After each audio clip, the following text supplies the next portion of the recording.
Two. Hey, folks, welcome to another episode of the Bulwark Disclosure Podcast. This guest really needs no introduction. He's kind of backed by popular demand, but we have Dr. Jack Kruse here today. Jack, thanks for joining us again. Hey, what's up? I thought also it'd be really timely, it's a very timely point to get Jack back on the podcast because of the things we discussed last time. And right now, the release of these recent JFK files, which some people would argue maybe Pam Bondi kind of fucked up and in some ways, but at the same time, from what I can Well, tell, there's a lot what to you're saying is gather. what you're saying is fucked up. Let's be very honest. Yes. I think this is deniable plausibility. Hmm. I don't believe that anybody's fucked up. I believe everything being done right now is being done by design. Hmm. We clearly have an administration that has a heavy Zionist influence to it. So I have my own theories as to why, but why do you think that they would have released these files that many of them implicate severely, Israeli interference and involvement in the JFK assassination? Why would they give us that? Well, I mean, as I said, on Danny's podcast in October, that it was obvious that this was a RICO case, that many parts of the government were involved. It wasn't just, the CIA, the forerunners, the ONI, OSS, War Department, all General Groves guys. That's where this came from. But then what did they do? They pulled the mob in, both Murder Inc. and the Jewish mob. And, you and I were just talking before the podcast started. Danny did a follow-up with Judith Very Baker because I told him, if you're truly the conspiracy theorist guy, this is the lady you need to get on, because I've already vetted her 5 years ago. Just so you know, for completion's sake, on July 4th, 2000, I had her over my clinic in front of 120 of my members. And she brought every piece of data that she had. Why? Because she did not know, and I did not disclose it to her, all the things that I knew. But I wanted to find out if she truly was who she said she was. And based on what she brought to me, I can tell you that she was. Now, do I also know that she doesn't know everything that I know? Yeah. I mean, the boxes that I found in Charity Hospital, the boxes that I found in the basement of Tulane, these were boxes from MK Ultra that were actually never destroyed by Richard Holmes.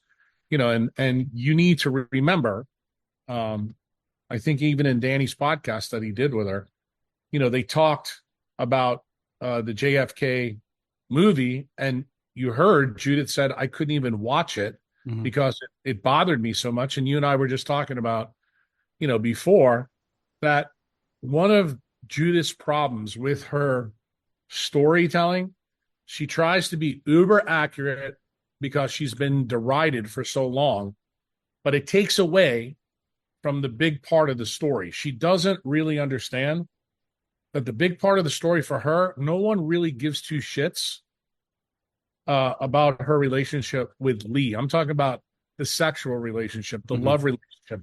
But that clearly is a big deal to Judith. I realized that when I met her and talked to her. And I understand it. I mean, I want to be an unsensitive asshole here. But she doesn't understand that there's other parts of this story that are really big for history.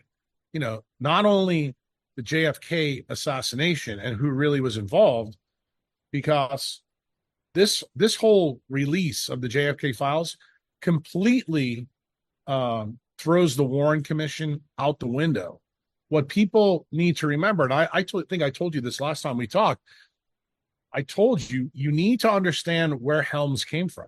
He was Alan Dulles' right-hand man. He was handpicked to run the CIA when they made the move between MK Ultra to SRI. He's the one that destroyed the files in 73 before the Church Commission, because they knew the Church Commission was coming. What was one of the biggest things in the Church Commission that had to be destroyed that wasn't, that we found out about? You listen very carefully to Judith and Danny, and I know it's hard because I listened to it, and a lot of criticism I have for Danny. Why? He didn't do his homework. He didn't read her books. he didn't know all the background information because he could have got to the blood and guts. But when Roger Bannister was killed, that was the FBI liaison with Alton Oshner before he became a CIA asset. He was killed with the heart attack gun that you heard about in the Church Commission. Right. Okay. Helms wanted to bury that. Now, here's the other part that's really germane to this story.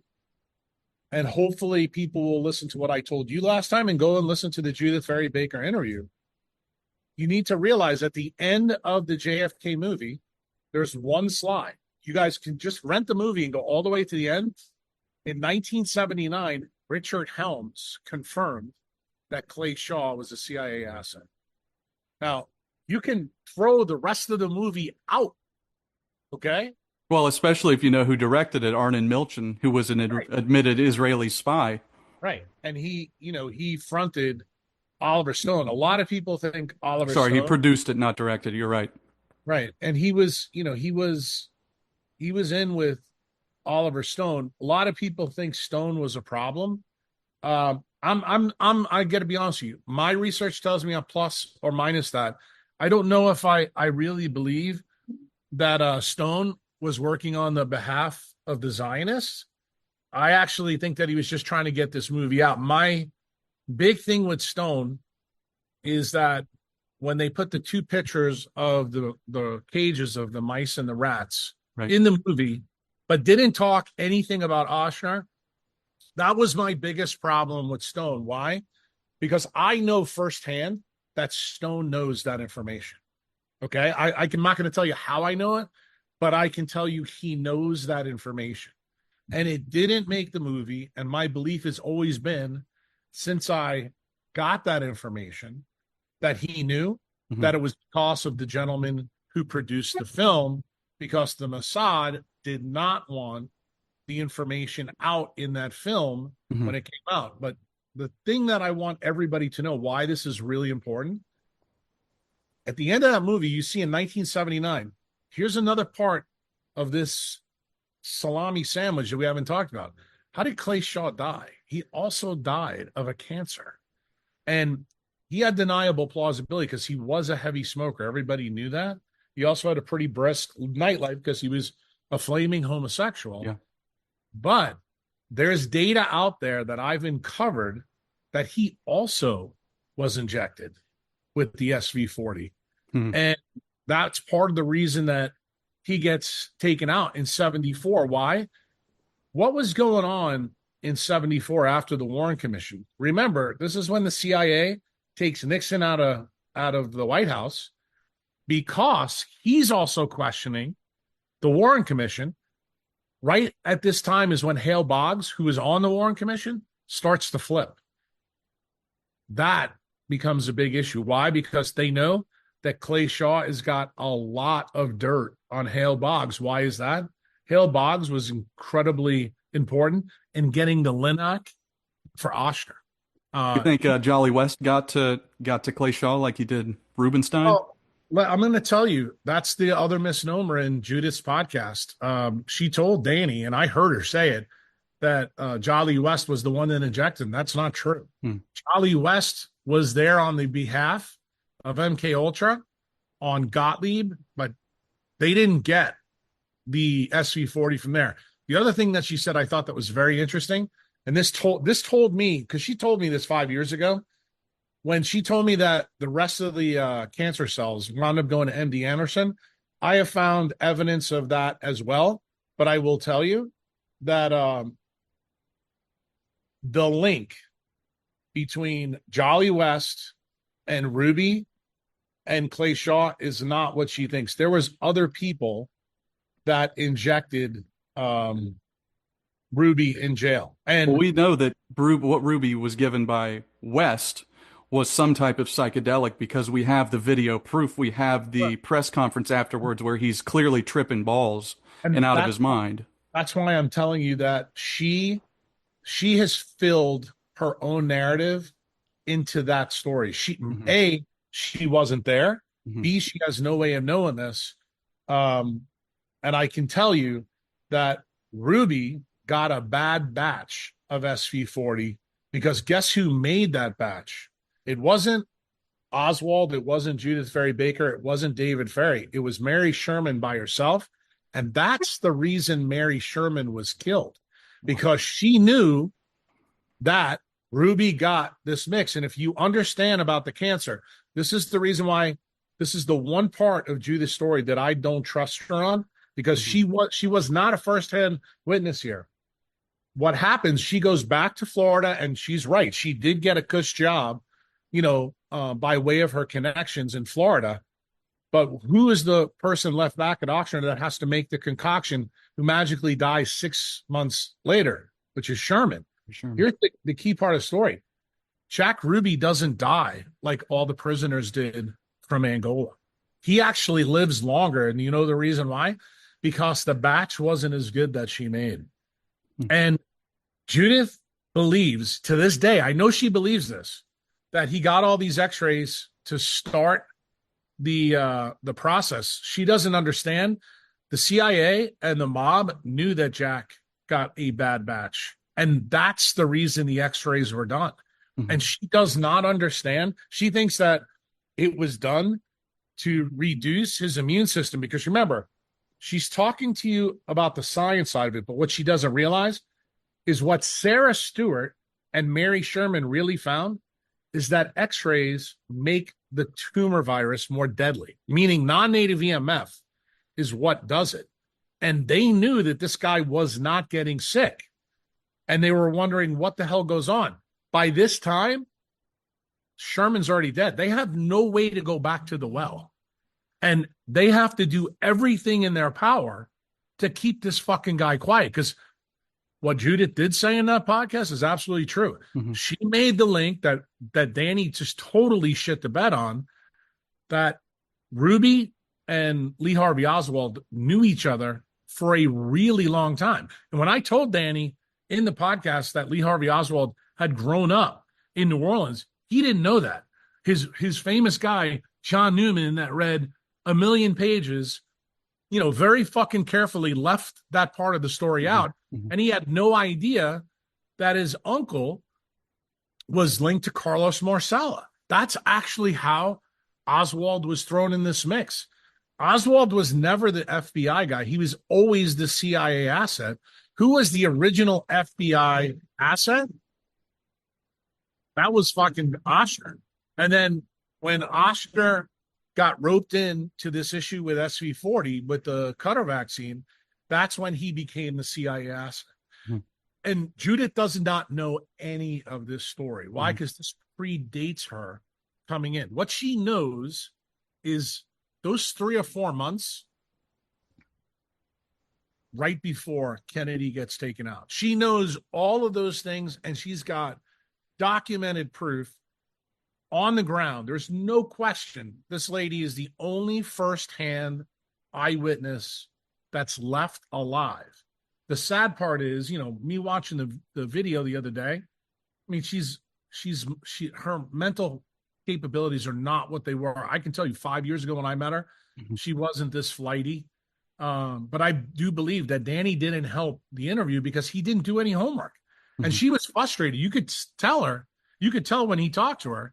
She's like, I've given you everything. Why are you questioning me about this? Like, in other words, I've already covered this. Why are we going back on the podcast and talking about this? Because honestly, the real links that you want to draw out here is, okay, now what's happened, tied to that Cutter event story, tied to what happened to her, and now what's going on here today. Much of the science that she held true, the one thing I would tell you, very carefully listen, what's the big black hole that I found in the MK Ultra box that she doesn't have?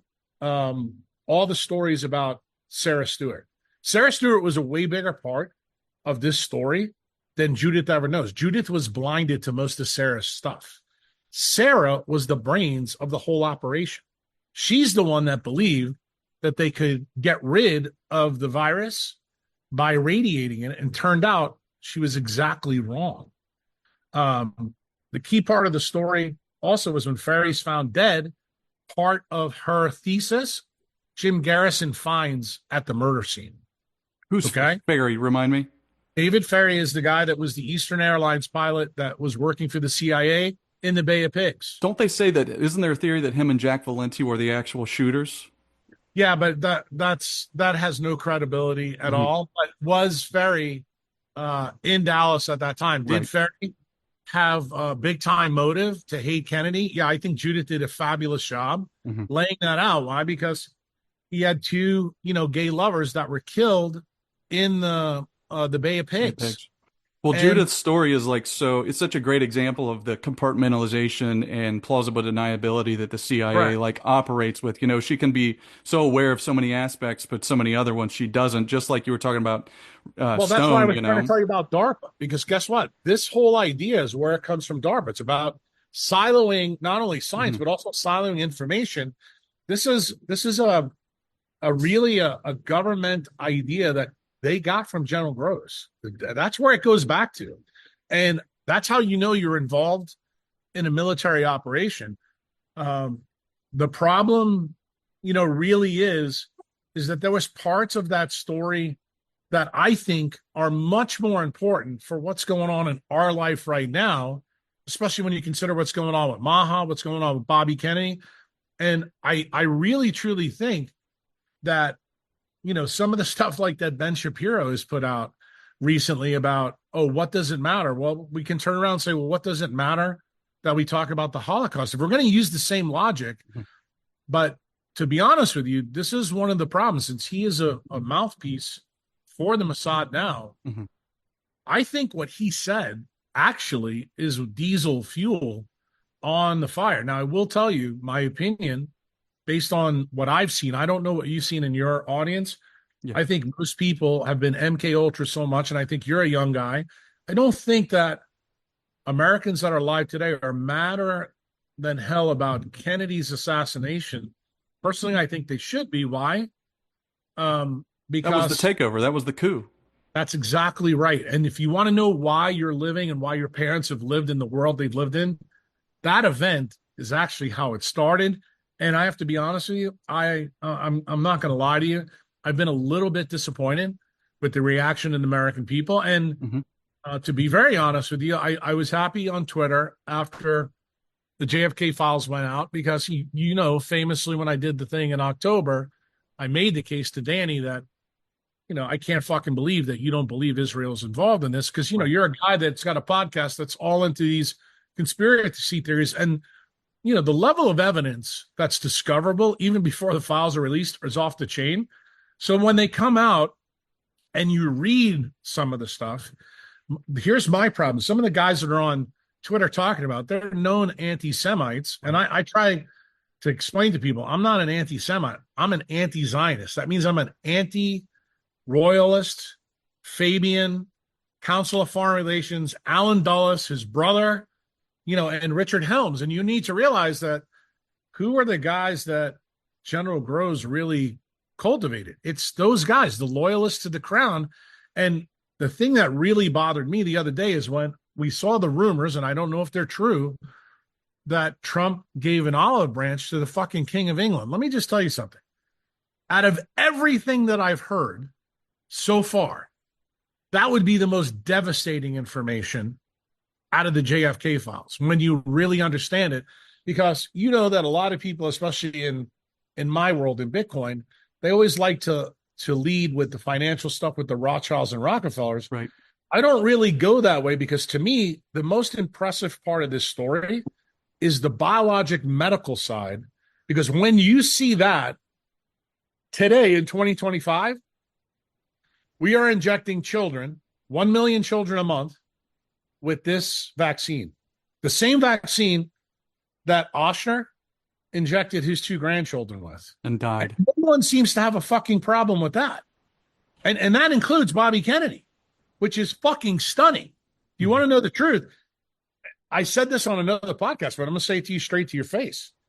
If somebody would have told me on my bingo card before Trump gets elected that I would be less pissed off with Trump and more pissed off with Bobby, there's no chance I would say that. Maha has been an absolute fucking disaster. And Trump, to his credit, he's still pushing the decentralized money. He's still going that route. And he actually released the files, and he released enough of them for people to know that Israel was dirty as fuck. Even though I'm super happy about the files getting released, I do think that Trump putting them out was a posture move, basically saying, hey, if I was controlled by Zionists, why would I give you this information that essentially, implicates them in You and it? I know the answer to that because he understands the MK Ultra program. Like when you have a Warburg shifted neocortex, I mean, look, you're young enough. I can say this to you, and I don't think you'll be pissed off. You guys have the attention span of a fucking gnat. You put a tweet out, Mhm. 2 days later, everybody forgets, what even happened in Butler, Pennsylvania, which also, right now, do I believe was potentially a psyop. I didn't think that in the beginning, but based on how things have unfolded, I'm actually starting to believe that more and more. And I have to tell you, what's going on the Maha side, like when Dan Weldon was asked to step back from the CDC, and then you see the girl that they just fucking put in, who's a Biden Weffer, gummy smile, fucking DARPA person. I'm like, you gotta be fucking kidding me. And here's the worst part. People, the MAGA people, I can't even blame them. I can't blame Trump. This was fucking handpicked by Bobby. I mean, you can't make this shit up, dude. So you've got to ask yourself, if he's that complicit, what have I been upset with? Probably the last 48 hours, what Bobby did to Nicole.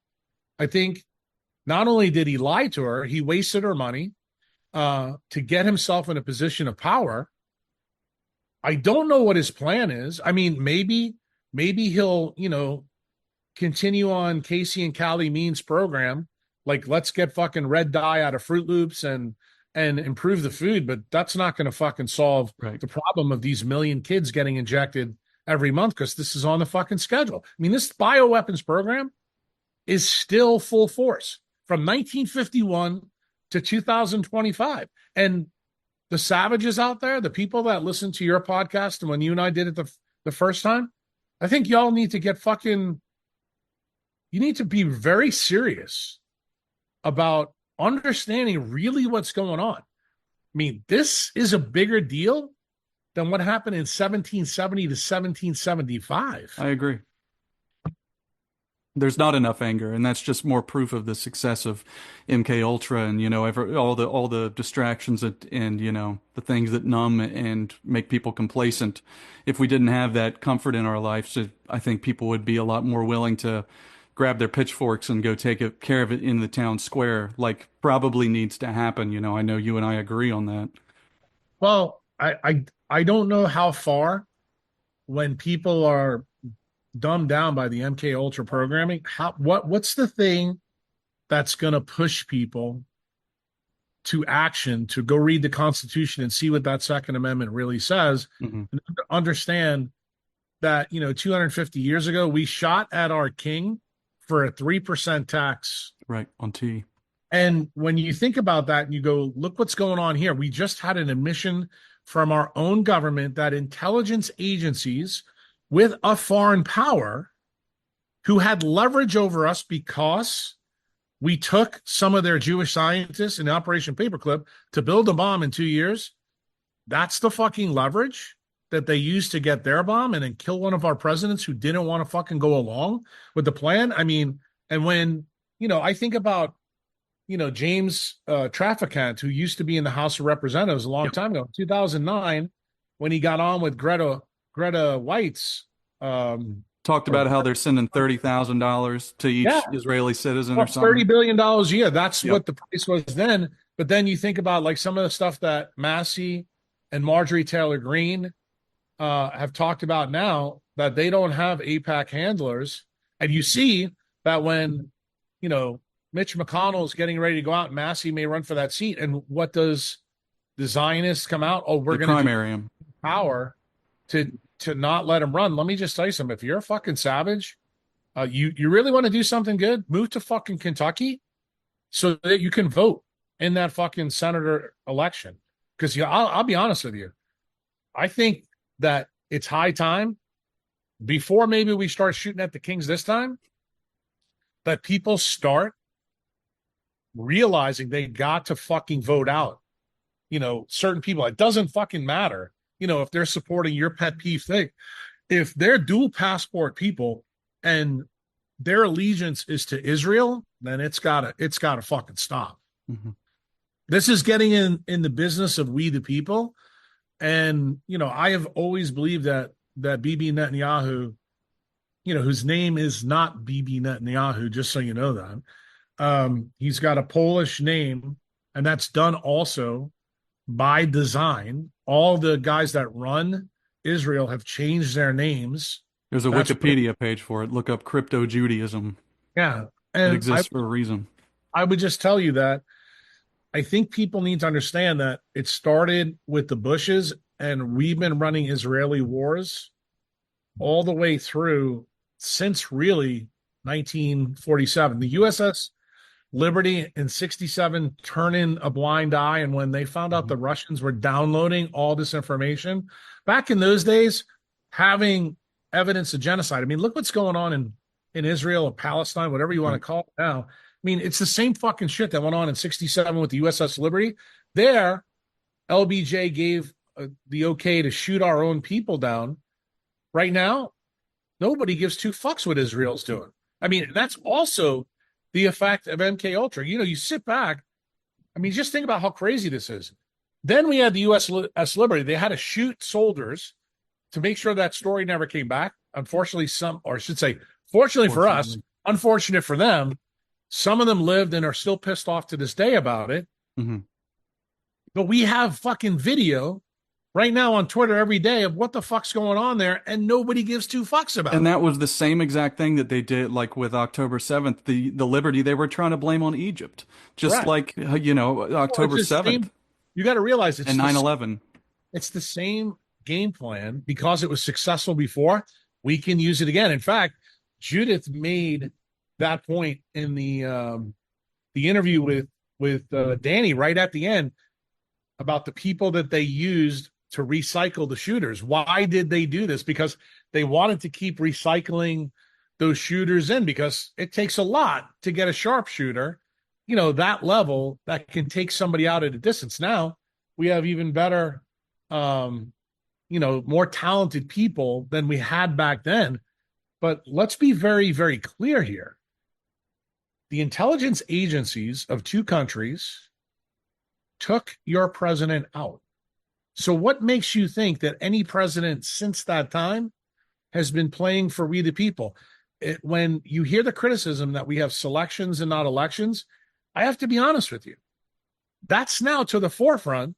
And, there'll be a lot of people on Twitter say, yeah, I told you so, but I don't think you really understand what this means. It means that you're a cow on the farm. You're already an economic slave. And they truly give two fucks about what your opinion really is. They're going to continue the game plan as long as the Patriots don't start loading their guns and start going after the Kings in DC. But they're Now, already preparing for that. I mean, they're using ICE to deport people on visas that criticize Israel. What they're going to start detaining citizens next that say the wrong thing? I mean, well, I think they know that that's coming. I think they know that. I'm going to tell you, though, I think the Joint Chiefs would be complicit on turning the military on our own people. Because I told you the whole key with the change from SRI to Brain Health Initiative, that it's all been focused now. Intelligence is against us. We are now Mhm. the people that used to be in Central and South America. We are the Monroe Doctrine. Okay. Mhm. They're coming for us now, the taxpayer. And I don't believe the regular men and women of the military are going to turn bullets. I think one of the things that they've really miscalculated on is that if they escalate this to where I think it's going, either they have better intel about how good their weapons really work, the directed energy weapons, but I don't think they're going to work as good as they think on certain parts of the population. Do I believe that they can take out New York, Chicago, LA, cities like that, Dallas? Yeah, I think that can happen, but I don't think the Southeast United States is ready to fucking bend the knee to anybody in Washington, D.C. In fact, that's where most of the guns in the United States are. And I can tell you that it's getting to the point where when people say to me, what's the angle of injecting our military and making our soldiers sicker? I think when you start to see what I'm saying here, they know that the military is not going to turn the guns on the people. So what are they going to do? I think their military is going to be weapons that are silent from above to take us all out. That's what I personally think is really the play here. And I don't even think the people that are involved in that game truly understand the five generation warfare that we're capable of right now. And when you think about this stuff getting released 75 years later, and you see people in the family who have had their family wiped out, specifically the Kennedys, and they are acting like they give two fucks about this. I got to be honest with you. The events of the last, I'm going to tell you, 2 months have totally changed my opinion about not only the election, the people that are in the government, and where we're headed. I think the people of the United States need to become very aware of truly what's going on. I think. In what way has your opinion changed? What do you believe now that I you don't didn't trust before? Bobby Kennedy at all anymore. I don't trust most of the people in Trump's tight circle. Like, for example, Kash Patel, Bondi. We haven't had one fucking arrest on anybody yet. Like, I mean, you told us Pete Hegseth. I like him. I think he's probably better for the military, but the fact that he's hugely tied to the Zionist, it's a huge fucking problem for me. It's even a bigger problem now. It wasn't a problem when he got confirmed. The fact that Matt Gaetz was, moved out of the AG. Do I think the big shoe that's going to drop? We're going to find out that all the USAID money was coming back to the rhinos and the DNC. So they were getting our money. This is a fucking war against us. And dude, this war's been going on since 1963, and none of us seem to fucking get it. I think it's been going on longer than that. I mean, in 1947, just months before the creation of the State of Israel, is when Truman passed the National Security Act that founded the CIA, and I think that was probably meant to, to But that bolster. wasn't Truman that did it. You know who installed it? That was Groves on the way out of the military. Right, Truman just signed it. Yeah, put it. Yes. And you got to realize what happens there. The last good president before Kennedy, Eisenhower knew that Groves was a problem. People keep forgetting this part of the story. Eisenhower made sure fucking Groves left the military. And the reason why many people thought it was petty bullshit with him, Patton, and Marshall, pissed off that he was trying to take credit for World War II with dropping the bomb. Dude, they knew he was fucking dangerous. But the crazy part is when they threw him out of the government, he got fucking more dangerous. They should have left him in the government, because it turned out when he got corporate money, oh, dude, he became super duper dangerous. Why? Because he had the technical know-how of what he learned in the Manhattan Project. And the truth be told, when you know this history really well, this is the reason why Eisenhower was so stunned that the Russians used their technology to go to space and put Sputnik up.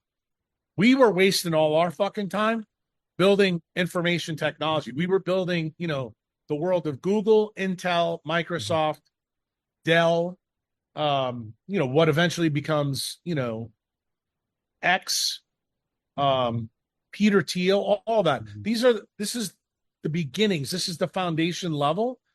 And now they're there. They're this close away from doing this. I honestly think that we're at the point, if people don't really understand the 100,000-foot view, and that's part of the reason I told you before we came on that this podcast is probably going to be a little bit spicy for me.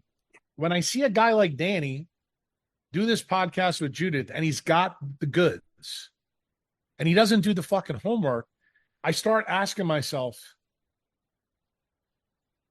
is there an issue? We all know that we all get our media now from podcasts. We all get nobody trusts the fucking print media anymore. Mm-hmm. But when you start to see people who've made their living really talk about the conspiracies, then you get the fucking data, and then you're still shitting the bed and dribbling on yourself. I'll be honest with you, dude. I have a huge problem with that. I believe that the savages out there, when you got confirmation, I'll say this to you. I'm okay that your audience may have thought I was full of shit and I was speaking hyperbole, but I gave you the details and told you why. I was the other firsthand person to this event. Judith was there before me, but Judith doesn't know all the stuff on the biology stuff that I seen come from this. Okay. And that stuff is the stuff that's more concerning to me, because when you understand what was done in the 50s and 60s and you see where we are now, you see there is an invasion going on and your government is taking your freedom away. Your government is King George today. Mm-hmm. And you are actively being programmed not to react by that Second Amendment. You don't even realize all the show with the school shootings, which is also MK Ultra stuff, all psyops. Nobody is willing to actually realize what's truly going on. And when you see outside the world that they're all rapidly going, like the story in Canada with Trudeau stepping down and Carney coming in. Carney is rapidly going to try to get the next place. Carney's an Epstein client, probably an Epstein client. He's a friend of them. But we also know what's happening in Europe. We know what's happening in the UK. Like, in other words, the game is ramping up quickly. We just had the EU people come out and said, look, the CBDC is now coming. What did I say in all the podcasts the last 2 years? That COVID was a compliance test for a coming economic reset. That's when you're already a cattle, but now you're not going to have the illusions of fucking freedom. You're going to be in fucking prison. Mm-hmm. That's what's fucking coming. Okay. Mm-hmm. And you're going to be in an electromagnetic prison. That's going to be just like CCOT.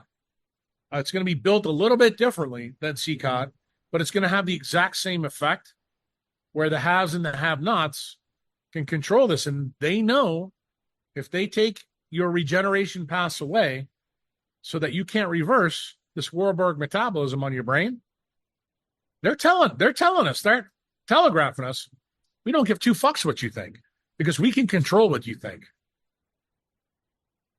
Jesus Christ. Yeah, I and a lot of people, I think that maybe the grand scheme of a lot of this is like depopulation or just killing everybody, but they need us. They need the they need the cattle to slave. No, we are the black people from the Civil War. They need us still to tend. And they don't need a lot of us. And they do know that a lot of the compliant, the people that really took the compliance well, they're going to be the ones that get cold first. But we, the strong, will be left to work the farm for them. Mm-hmm. That's really what I see. That's my diagnosis of the plan. That's been my diagnosis of the plan since 1991. Mm-hmm. Okay?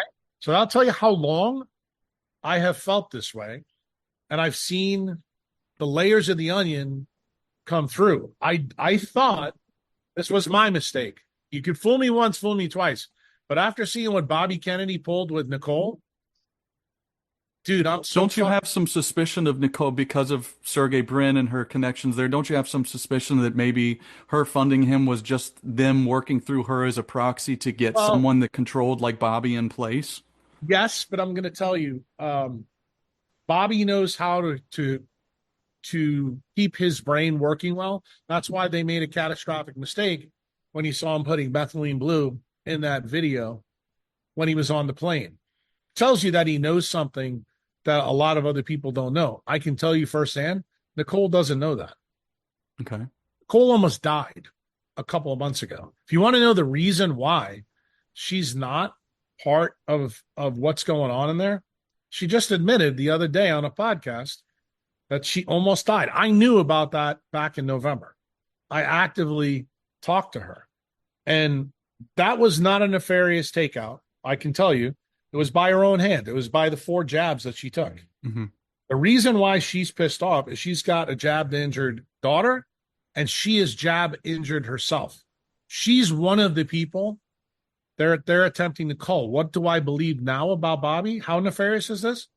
He knew that. Mm-hmm. That's the reason why she was really picked. Why? Because she was a pocketbook who had Sergey Brin's money that he could use to get where he needed to get to. That's really what I feel now. And I've been holding my tongue for a long time. You know, a lot of people know that I was no fan of Trump, but I was a fan of Bobby's. Biggest fucking mistake that I've made in the last year.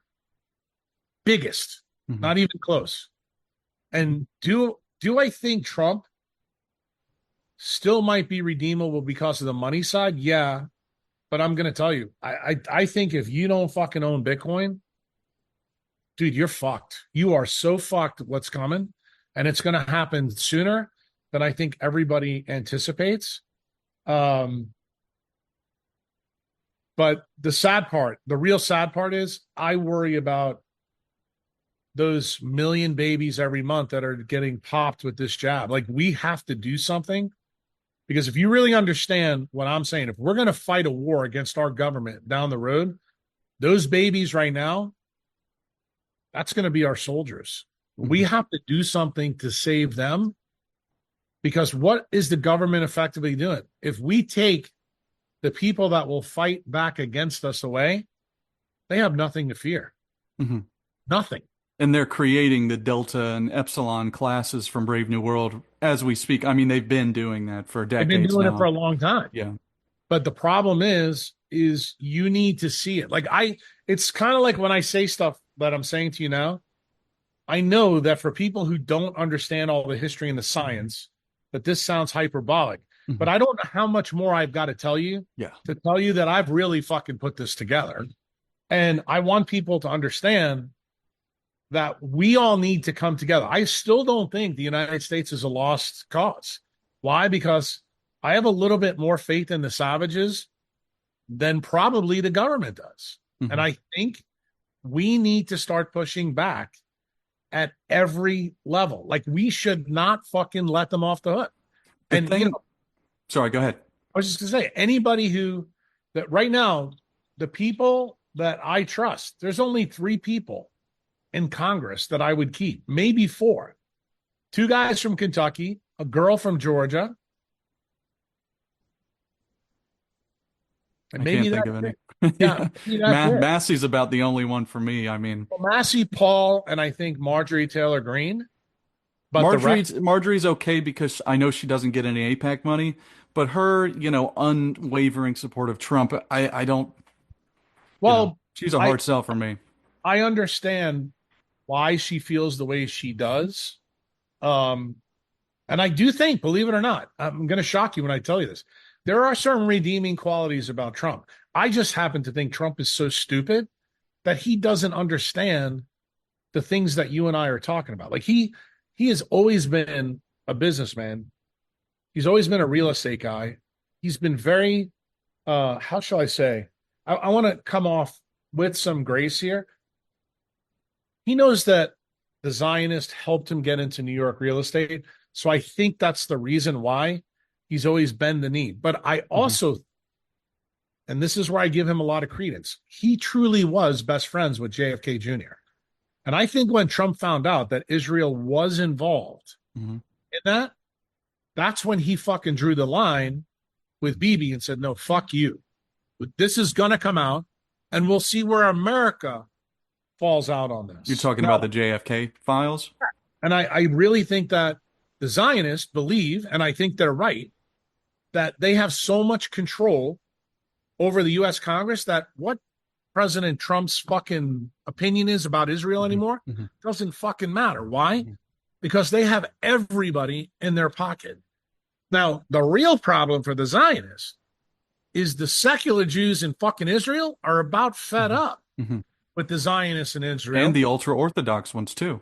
Correct. So this makes for, I would tell the patriots, the savages in the United States, you may have some interesting bedfellows in Israel that are willing to fight this battle. And I think what we all need to realize is that understand who your enemy is. Like the two things that I would tell people to do to listen to this podcast is kind of what I tell people when I'm talking about the science and not the politics. You need to go reread the Constitution, but then you also need to read The Art of War again. And I think savages, when you read The Art of War, you will see that the Zionists, the rhinos in the DNC, they are perfectly happy to rule over a country that's in ashes. Mm-hmm. And I'm going to tell you that that is something that we need to use against them.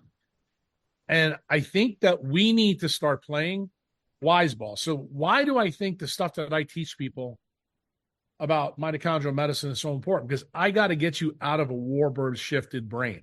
Because I think there's a lot of you out there that actually can be woken up by this. I think the amount of information that has been delivered to your front store right now is more than enough for you to go, fuck. And I still think, even as bad as Danny's interview was with Judith, realize that she is the real deal. She's the last person standing from that event.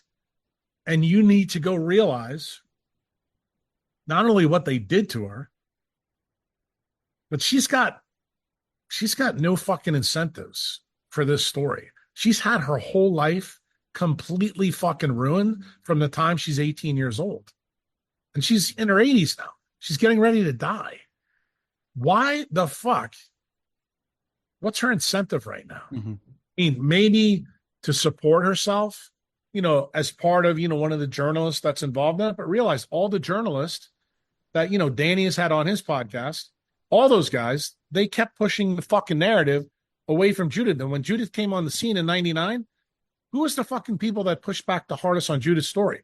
The fucking people that were, selling pictures of JFK's assassination and writing fucking books that weren't true, that only talked about the mob and the CIA.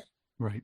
They weren't willing to give up the fucking goods on the real story. And when you actually really listen to what Judith says, this is, I think, the most beautiful part of her story that you'll never get from her, because she doesn't understand. She's so fucking conflicted because she's in love with Oswald. Right. The key parts of the story of Ruby are what you need to realize. That's the fucking Jewish mob. That's the fucking Mossad. Well, it was one of the files. I think I've got it right here. It says how Ruby was in Israel, like some, I don't know, maybe 3 months or something before the assassination. Right. You're right. And guess what? He was getting his marching orders, and exactly what he has to do. And you have to realize something. Judith also is very important in the story. Why? Because she makes the clear link that Ruby and Oswald were friends, and they were. And the club that she's talking about, when you go back and look at it, she talks about the Carousel Club that was in Dallas at the time. You're going to be shocked, but there is a Carousel Lounge and Bar in New Orleans, still to this day, in the Hotel Monteleone. Okay? So I want you to realize that this story is incredibly important. Like, if you are going to get madder than hell at your government and what's going on now, I think you need to start putting these pieces and parts together, because, one of the things that I don't think anybody's done except me is then linked it to Alan Fry, which is where the directed energy weapons come from. That's important in the MK Ultra story as it goes on. And then to realize that Robert O. Becker is the guy that is the regeneration guy, who actually is the antidote to all the things that they're doing in these programs. These are the silos that DARPA wants to make sure are apart. Remember, they never cancel Alan Fry, but they do cancel Becker. Why? Because they realize the best way to keep you in a Warburg shifted metabolism all over your body and in your brain, so you don't know what they're doing, is to make sure you never get the regeneration pathway locked down in your head. Mm-hmm. That's the real reason that he was taken out. Mm-hmm. That story, Whitney Webb, Judith Ferry Baker, Danny Jones, John Newman, they have no hope of telling, but that's the story that I've been telling for 20 years. And now that I've plugged it in into the narrative that you as a young man know about with the CIA and the Jewish mob, you begin to see all the pieces fit together. Hmm. Hmm. While we're talking about Obecker, one of the things after our last conversation that really interested me was, Obecker's work and talking about, X-ray and EMF and, and all the dangers that these things pose to people. And I actually wasn't even researching anything about Obecker directly, but I was reading about, basically reading a book by this guy, Michael Aquino, who anybody in the conspiracy world is very familiar with from being wrapped up in the satanic panic in the Presidio military base, McMartin Right. preschool scandal. So Aquino, this, Navy guy who was also head of this satanic temple or something, got embroiled in a child abuse scandal. He wrote these, I guess you could call them books, but called Mind War, From PSYOP to Mind War, and talking about the importance, actually his stance is the ethical importance of using psychological operations over, physical war and combat and stuff. And in this book that he wrote, From PSYOP to Mind War, I wish I knew exactly. I think it came out in maybe the late 80s, but it was around the time that the Presidio affair was going on, where he was Yeah. accused of molesting children. You In need to Mind War, realize too, you put this together because a lot of people in the audience, especially my people, are not going to know about this. I've never really talked about sure, it. yeah, But the Presidio event happens in 69. So let's talk about this. Alan Fry is 67, I should say 65 to about 69. okay, Becker is from 1957 to 1973. The Presidio affair is in the June of 69. So all of this is going on at the same time. And when you understand that these events all are linked in a very unusual way, not that I think understanding about the Presidio affair is important for the larger story that we've already laid out here. It just adds another layer hmm to the story to let you know this is not hyperbole. hmm Like there is a lot of discoverable events. So when you understand the Meyer Lansky story and how it relates to Jeffrey Epstein, and how it relates to Diddy, and how it relates to the music industry, and how it right, relates to the art world, how it relates to Prince Andrew and Jimmy Seville, and all the crazy bullshit that we have on with Frazzle Drip and Pizzagate and all that. This stuff is not crazy. And hmm this actually brings in the parts of the story that very few people want to talk about. This I'll give Danny a lot of credit.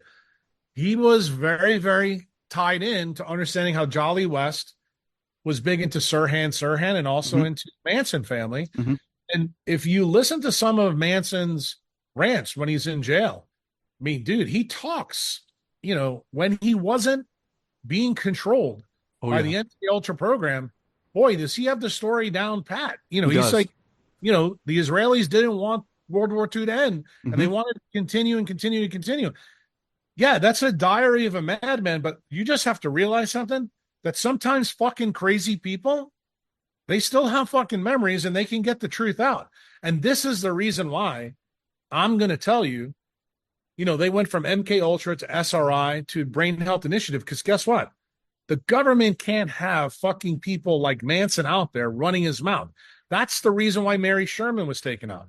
That's the reason why Ruby's taken out. That's the reason why many people in this story have been taken out. My guess from reading this thing about Aquino, which jumping back to In the Mind War, he references directly. He's talking about extremely low frequency waves, ELF waves up to 100 hertz are more naturally occurring, but they can also be produced artificially, such as for the Navy's Project Sanguine for submarine communication. Well, Correct. that submarine was outside the Presidio base. It was happening at the exact same place that Aquino had his satanic temple. And I'm wondering if maybe the whole McMartin stuff, all the stuff with Aquino was a way to distract from the controversy that was going on around the Sanguine operation, and they were operating with these EMF waves and stuff. Maybe that was the more important story that the government needed to create this very extravagant, salacious thing with Aquino at the head of it. I don't know. I always thought Aquino was probably guilty, but reading that in his thing makes me kind of think again about it. Well, I would tell you the my opinion, and I've said this in other podcasts. I don't think I did a good job in our last podcast, but I'll explain to you what I mean. There's always a utopian side of the DARPA story and then the dystopian side. So let's use the example of Sanguine. Becker was the one that was telling you the dystopian side, that it's a problem. Mhm. This other side, I think, is actually part of the randomized controlled clinical trials that they're doing. I believe all the unusual sexual behavior that was exhibited there, all that satanic stuff, Yeah, that is perfect conspiracy theory stuff. right. But do I believe that they can control the hypothalamus of people to do that? Is that a consequence of the change of a Warburg metabolism by utilizing silent weapons for silent wars? That's what I believe. I Mhm. believe you have seen that. Now, you have to realize, what's the utopian side? In 1973, when the U.S. Navy gets Becker, hey, we want to build this antenna because we want to follow our Trident submarines all over the world, and we're going to use RF. It makes sense because huge wavelength, it goes right through the earth. So, in other words, the physics is plausible. It gives you deniable plausibility. But what's really going on, they already know, because of what Fry has done, that it opens your blood-brain barrier, it opens your gut barrier, it opens up even the barrier in your eye. They already know what the effects are. Becker doesn't know that they've already employed Alan Fry. He has no fucking earthly idea that this is going on at the same time. Why? Because one guy's working on the weapon, the other guy's working on regeneration for them. And you have to realize, when you have this plan to use electronic weapons against your own people, it only stands to reason that you need to know how to combat that. And it turns out the regeneration pathway is how you do it. And when you think about how they buried him from this story, and then, you've lived your whole life, when you think about 1969, Manson and all this pedo shit all the way through, Mhm. it's only grown, in popularity. I mean, we see it in society.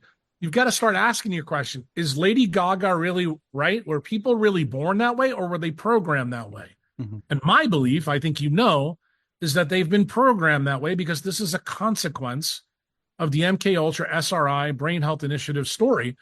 And this is going to continue to be used. Why?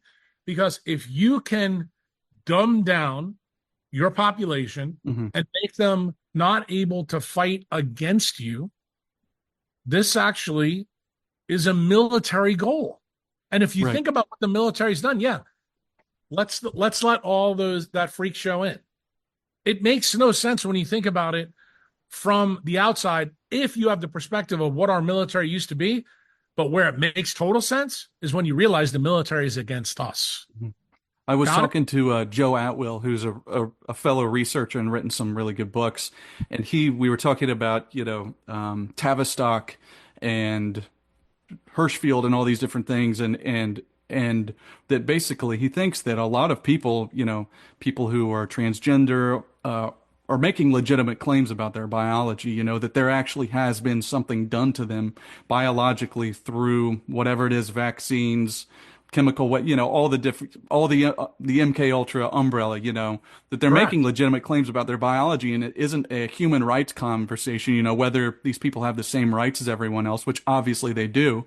It's a question of why they are that way, what it is that happened and affected them. And a lot of people don't know about Ted Kaczynski, who was a confirmed participant or victim, you should say, of MK Ultra. The thing that people don't know about him is that during that time he was at Harvard participating in the MK Ultra studies, he had about a year where he was consulting a doctor to have a sex change operation.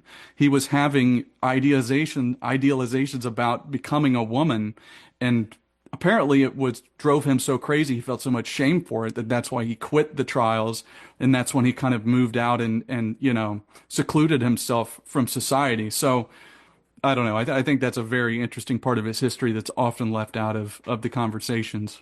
Well, but you got to remember the reason why it's left out, because what are we doing in this podcast? We're kind of putting the bread on this sandwich that we did the first time. We're Hmm. beginning to explain to you truly what this silent war is all about. This silent war is about the elites in the United States taking over our country and doing it with our help. This is the ultimate Plato's allegory of the cave.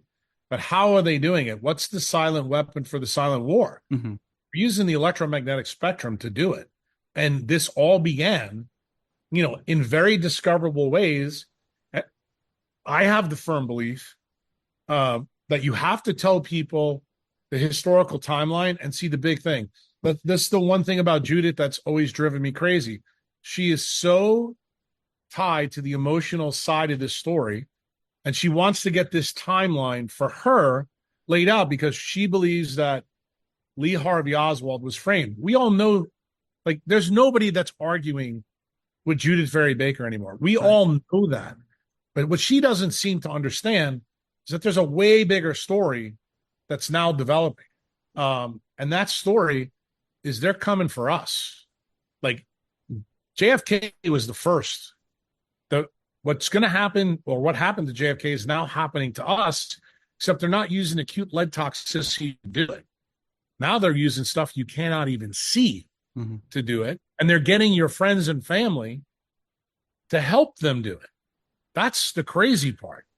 And when you begin to see this story manifest, that's when people who truly do have total sovereignty of their mind, first principle thinkers, when they hear, like, the two podcasts you and I have done, like this one layered with the other one, because we've had 2 or 3 months now of actual history of this beginning, the first 62 days of this administration. None of what the rhetoric was when pre-election matches what we're seeing right now. Mm-hmm. And you have to make sense of that if you're a first principles thinker. Yeah. You have to. And if you don't, if you still want to think that fucking Trump is playing 4D chess, you're a fucking idiot. Mm-hmm. I mean, I'm going to be honest with you. And you know what? I don't have time to argue with you on Twitter. I'm just going to ban you. What really, people have got really pissed off with me in the last couple of months. I just did a podcast with an Australian doctor who I fucking totally undressed. There was 2 doctors on the panel, anesthesiologist and this other guy who's what I would call a functional medicine type. And I'm like, look, dude. And the functional medicine guy tried to say, well, we're birds of a feather. I'm like, dude, we are so not birds of a feather. But the interesting thing is the anesthesiologist, he was. Why? Because he's been canceled. The other guy still thinks this is a story where, you can fix people with food and by giving them nutrients. I'm like, dude, when your environment is filled with trillions of fucking electromagnetic frequencies, that's why your food is bad. That's why your fucking ground sucks. That's why farming has been changed. You don't even fucking realize that you're in the battlefield. So why the fuck do I want to argue with you?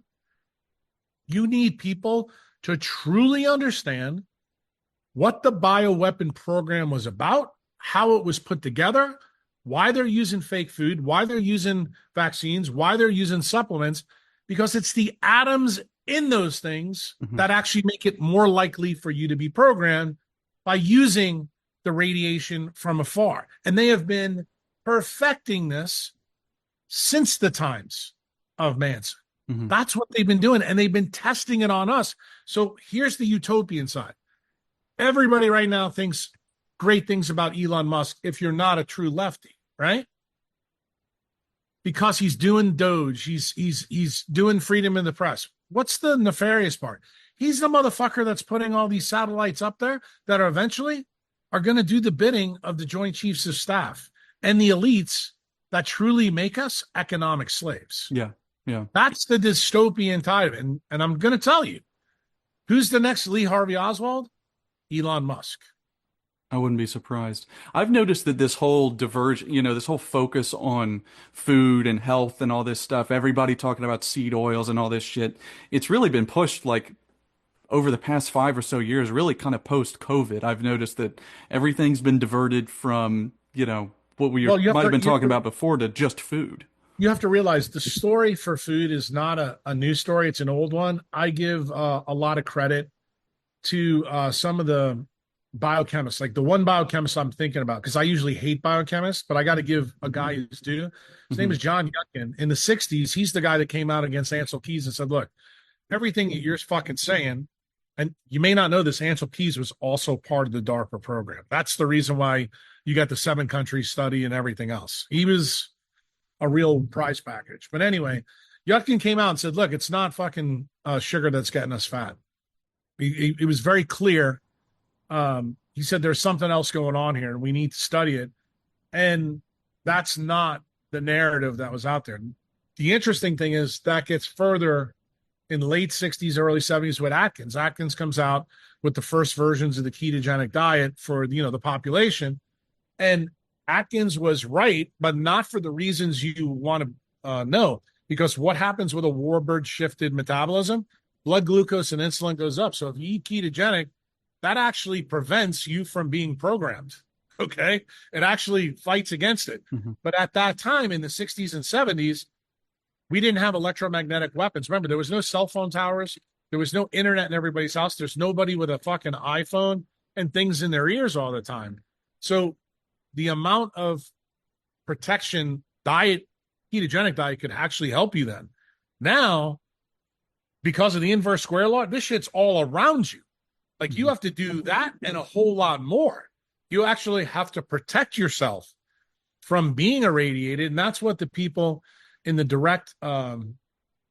directed energy programs don't understand. The people that are targeted, because they don't understand the science, they don't understand the history of what's being done. You hear all these crazy stories about this people. Like I'll give you another perfect example since you and I've talked. I was stunned to find out that Danny did a podcast with Len Burr and Duncan before he died in November of 2022. And here I'm sitting down with Danny in fucking October, and it's almost like he's acting like, well, I've never heard this before, but yet he's done a fucking podcast with these two guys before. And I'm telling you, when somebody sent this to me, I started to think to myself, you got to be fucking kidding me. Have you talked to them before, Burr or Duncan? No. One of them died, I think, recently. Duncan died. He was dead somewhere, but Burr's the only guy that I know that got diagnosed with Fry syndrome. Their story is unbelievable. Yeah, which is now, known as Havana syndrome. Mm-hmm. But you have to realize Alan Fry's the guy that fucking coined this term. He's the guy that did the DARPA research. Mm-hmm. But what people don't really understand is when you see all the pieces and parts laid out in front of you, then you got to decide as the person that's out there. Like the people that we trust right now on social media, like in podcasting, I got to be honest with you, I don't fucking trust any of them. Yeah. Like just got criticism the other day. You'll appreciate this. Like, Jack, why are you talking to these small bulwark podcasts? Why are you talking to them? Because you're fucking more trustworthy than Joe Rogan or Danny Jones. Why? I have questions about them all the time. Why? Because they're in bed with the elites. They're controlled opposition. Exactly. And I'm sitting here and I'm going, I don't know what to make of Danny, because I don't think he's that smart on the science part. But for him to have Judith there and not to read the fucking book and know the background, it's just stunning. And then for him to have Len Bear and Duncan in the office, and then him to act like when I said Delgado figured out how to do this with light, it's like shits the bed, like he's never heard this before. Right. But 2 years before this, these two fucking guys are on his podcast telling him the exact same story. I'd like to know who Danny's dad is. I'd like to know a little bit more about his family. To be honest with you, I don't. I gave Danny the opportunity to drop this story, and to his credit, I'll give him some credit. He's put Kevin on. He's put Alexis Cowan on. He put Judith Very Baker on. But I almost want to give him the benefit of the doubt. But I have to tell you, dude, there's too much about this right now that I'm just fucking scratching my head and going, I'm sorry. I just don't have any trust. And I think what's happened, even when he brought Callie on, he didn't go after Callie. And now I'll give you a perfect example. He played interference for Callie almost when he had all three of you on. Callie said in that podcast, go back and listen to it. Oh, I don't want to have a place in government. I don't want to work with Bobby Kennedy. 5 days ago, Bobby Kennedy hired Callie. I mean, dude, you realize we're at March, the third week of March. So when I did that podcast with Callie, that's like the end of December of 24. We're not even fucking 3 months after that. So either I'm a really fucking smart guy, I'm a prophet, because all the people in psychological warfare, remember who Callie is, who he's linked to. His father is a Council of Foreign Relations member. What does that mean? That goes back to the Fabians. That's fucking Alan Dulles and his brother. Okay. And then the three places that he works for in the past, all are tied to psychological research. And they're dual passport Americans. I mean, bro. And then what's the big thing that just went on, to try to give you another layer to this cake? I told you they made Dan Weldon step back. Everybody knows what Weldon did when he was in Congress, that he was a doctor who actually questioned Big Pharma. And everybody wanted Trump to name Latipo, who's DeSantis guy. Well, who's the chief of staff for Trump? Susie Wiles. Susie Wiles fucking hates DeSantis. In fact, the reason DeSantis never runs against Trump is because fucking Susie Wiles takes DeSantis apart. So do you think they're going to put fucking Latipo for Weldon's seat? No. Who do they pick? They pick the fucking worst person you could ever imagine. And who gives the stamp of approval? I can't even blame Trump on this, because I don't think Trump fucking has a clue what's going on. I think this is Bobby Kennedy and Susie Wiles. That's what I think. What do you think about Elon's role? Like I saw a video recently of his dad, Errol Musk, talking.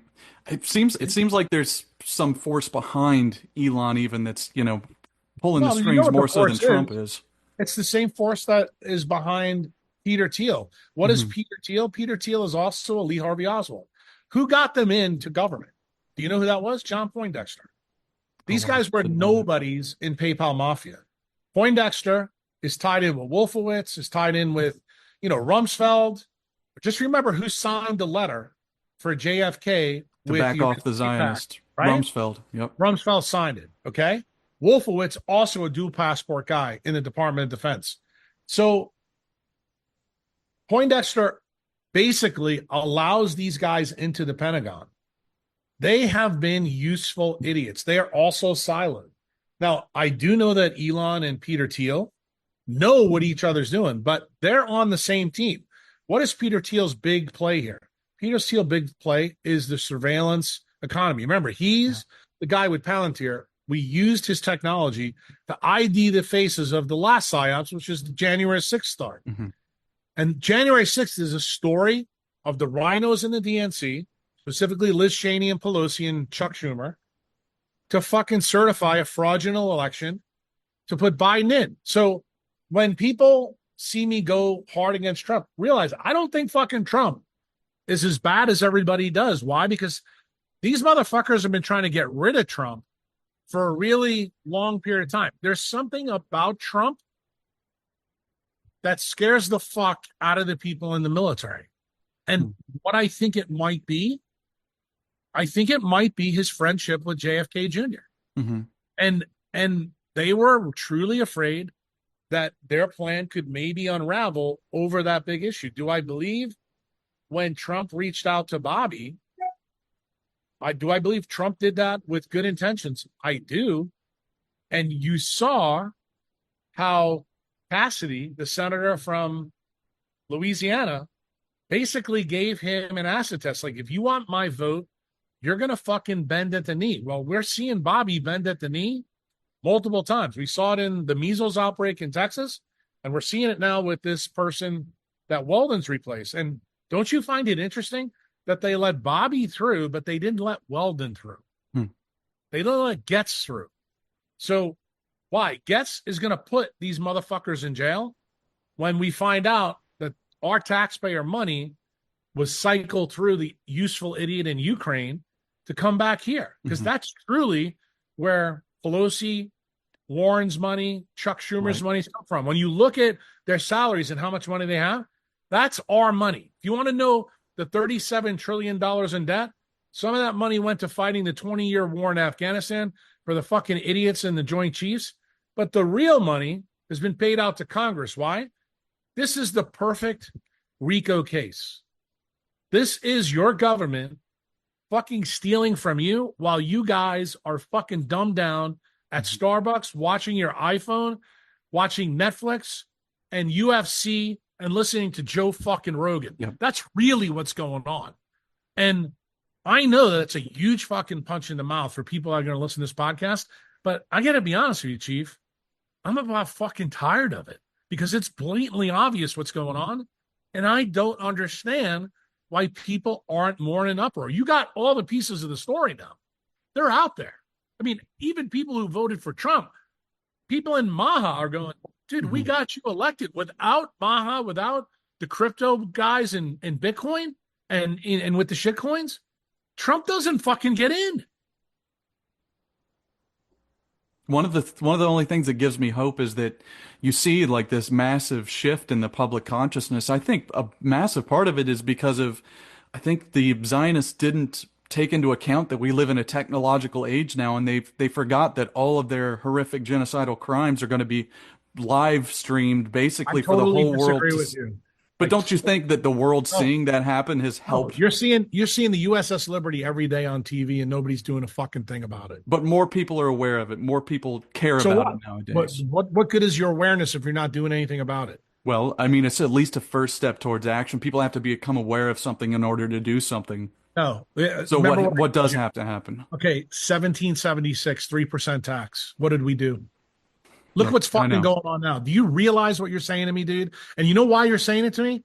Now I'm going to give you your punch in the mouth because you're fucking dumbed down too by it. You don't realize we all are to some degree. And the thing is, until you get that awareness that you're in this fucking matrix, this matrix was built by the tech bros. Okay? They're the fucking wizard behind the screen. Mm-hmm. They're the ones that can switch on and switch off what you believe and what you don't believe. It's all controlled, and you have to realize they're the main architects. Here's the key thing. Nature has put so many fucking cool things inside that skull of yours that you still have the chance to turn that fucking signal off. And that's the reason why Becker's part of this story is the biggest fucking part of the story that nobody wants to talk about. Why? Because when you understand what he really wrote in his book, and you understand how you can turn off being targeted by your government so that you can remain decentralized, you can remain a good thinker, so that we can get on podcasts like this and have the discussion you and I are having. Consciousness is a spectrum just like autism. Mm-hmm. You can be fucking awake, but not fully realizing what's going on. If you don't believe me, I'm going to tell you that's what you saw in Danny's podcast and Judith.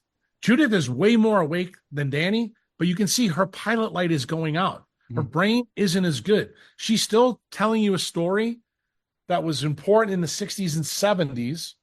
But now you have to realize that that is another layer of the story that builds on what's happening now that you should fucking care about. So how do you decentralize yourself and protect you against these things that are just invisibly surrounding us and affecting us at all times? Well, like 1776 had to have organization and coordination, and nowadays everybody's just doing their sports betting and porn, and they're all just retarded. Do you understand why, though? Do you understand why? I do, but how do you protect yourself? This is the part that you and I haven't talked about yet. We haven't talked a lot of the science. I'm telling you. Mm-hmm. When you understand what the antidote is, first of all, you have to know your enemy and what they're doing to you. So that means you need to understand how the vaccine, how processed food, how supplements fit in to furthering their agenda. When you understand that you are a semiconductor factory, and if they can put any atoms in you that aren't supposed to be in there, that ruins the thermal efficiency of how your semiconductors work. So then you cannot think.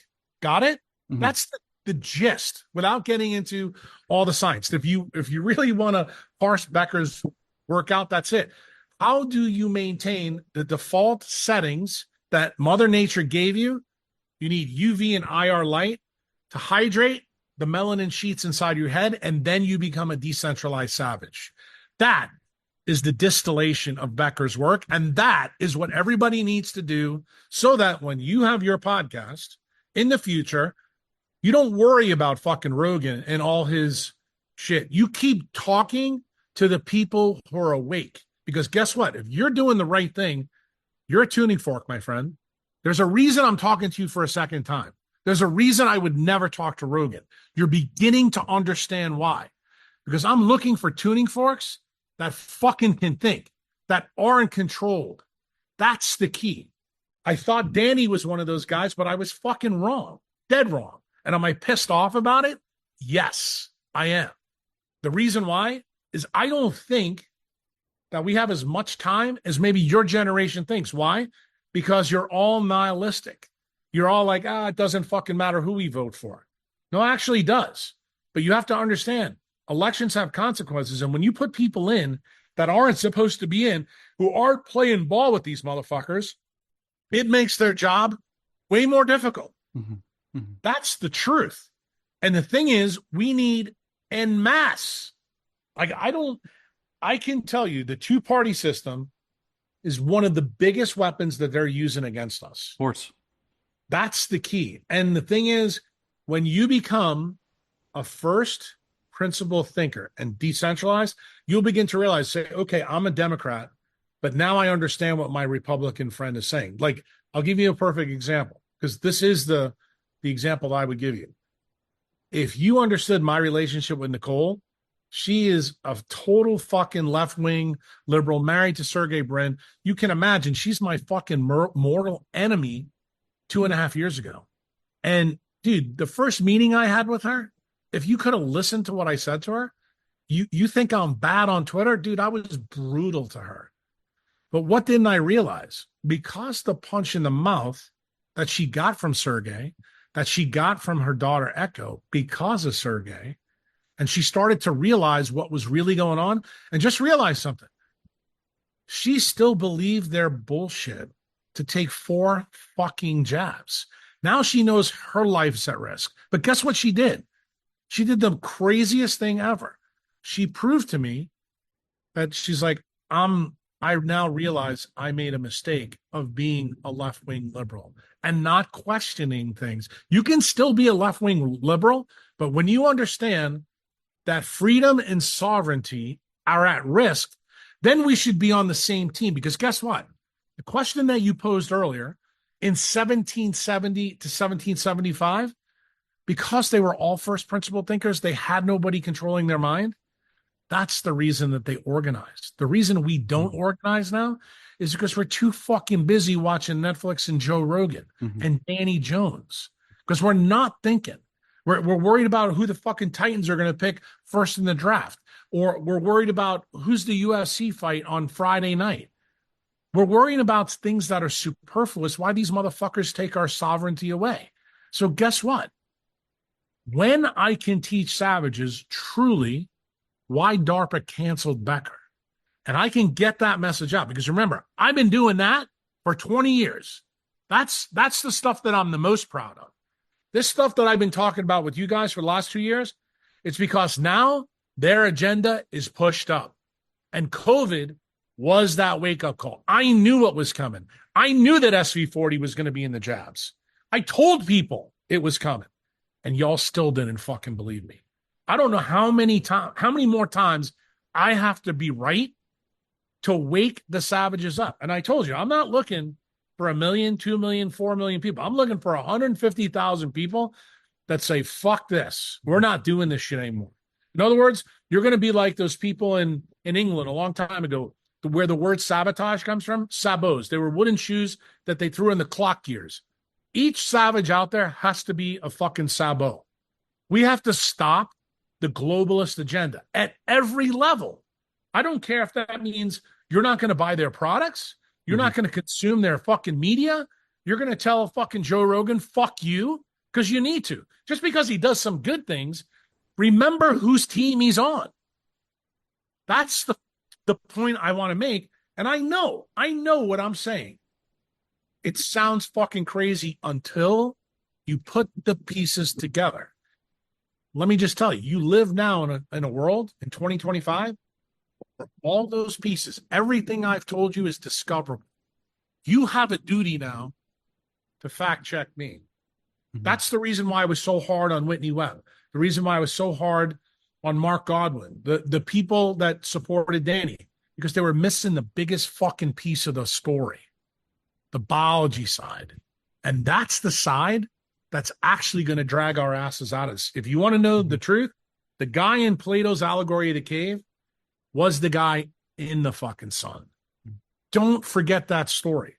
That story is sitting in the fucking 28th latitude, looking straight at you right now. The Sphinx looks to the east with it, it's grounded. That's the part of the regeneration program that DARPA doesn't want you to know. Because what does that do? It reverses a Warburg metabolism everywhere in your body. The thing that scares me right now is I think that we're reaching like kind of a critical mass place, and data is the new oil, and we know that the data barons, the Musks and the Teals and stuff, they own all the data, and they see what's happening, and they see the public consciousness. They see people talking about things that didn't used to be in the public discourse, and You I got to remember think. something. They're arrogant because you know why? They know how good their electromagnetic technology is. Mhm. See, that's what you don't understand. I still, when you say that to me, it tells me you don't So understand. you don't think they're worried at all? You think they're? Nope. I'm telling you, proof positive. Mhm. Since the stuff between the CIA and JFK Mhm. and Israel came out, fucking crickets. Do you see anybody upset? Look what fucking Ben Shapiro just said. You know the only thing you see now? Now people listen to Candace Owens more than they listen to Ben Shapiro. Okay, big fucking whoop. Mhm. But nobody's fucking upset that 532 people in Congress are being fucking paid off by the Zionists in Israel Mhm. to fucking do their bidding. I think that's where me and you disagree a little bit, is I think that in the past, the people that, if something like the JFK files came out, the people who would be upset about it would have been the people that were already upset about it. But at least for me, I do see like an increase in the amount of people that are talking about these things, that even have awareness of it. I'll get random messages from old friends and stuff, people sending me clips of things, and I'm like, yeah, I guess what I'm I'm saying excited to that you, they're seeing these things now, I but. guess what I'm saying to you, and I want to be clear. I understand that you have to be aware of the problem first, but what I'm saying to you, the data is overwhelming now. Mhm. We're past the point of awareness. It's time to start fucking doing something. The same criticism I have for Cash Patel and Bondi is the same one I'm having for you. Mhm. Like, I love that you're doing these podcasts. I love that you're putting it out there. But you have to realize where I am. I'm older than you, and I've seen this fucking thing unfold, and I'm fucking fed up. Like, I am fed up that nobody gives two fucks what's happening to this country. So short of violence, what do we do? Do we run for office locally? What's the? That's the part we're at now. I think we need to motivate your age group Mhm. to realize that elections do matter. That's why they're stealing them. If you want to Mhm. know the truth, you want to know what J6 should really be a lesson of? That it fucking did matter. Mhm. But you guys don't get that. To me, it's fucking unbelievable. I live in a country where literally a fucking murderous regime was taken out. And now the fucking people here are happy. Don't fucking tell me elections don't have consequences, because they do. The problem is the United States is in a far worse position than most of you want to admit.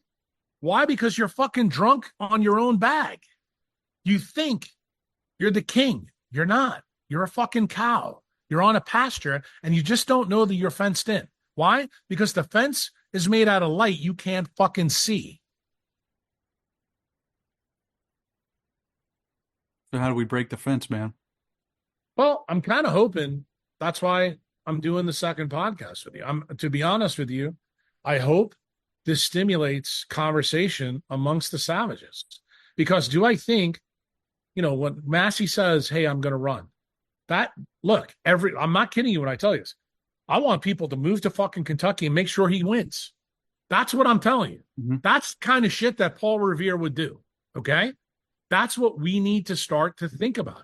And yes, it's one guy in, but that one guy will matter because that bully pulpit. Remember what is going on in Israel right now? They are trying to silence every single fucking Arab mouth by wiping them off the planet. They're doing the same thing in the US Congress. The only difference is they're not lighting the Congress up. They've done it with money. And the craziest fucking part, they've done it with our own money. They put us in debt doing it. Mhm. Like, this is Plato's alligator cave, like, Yeah.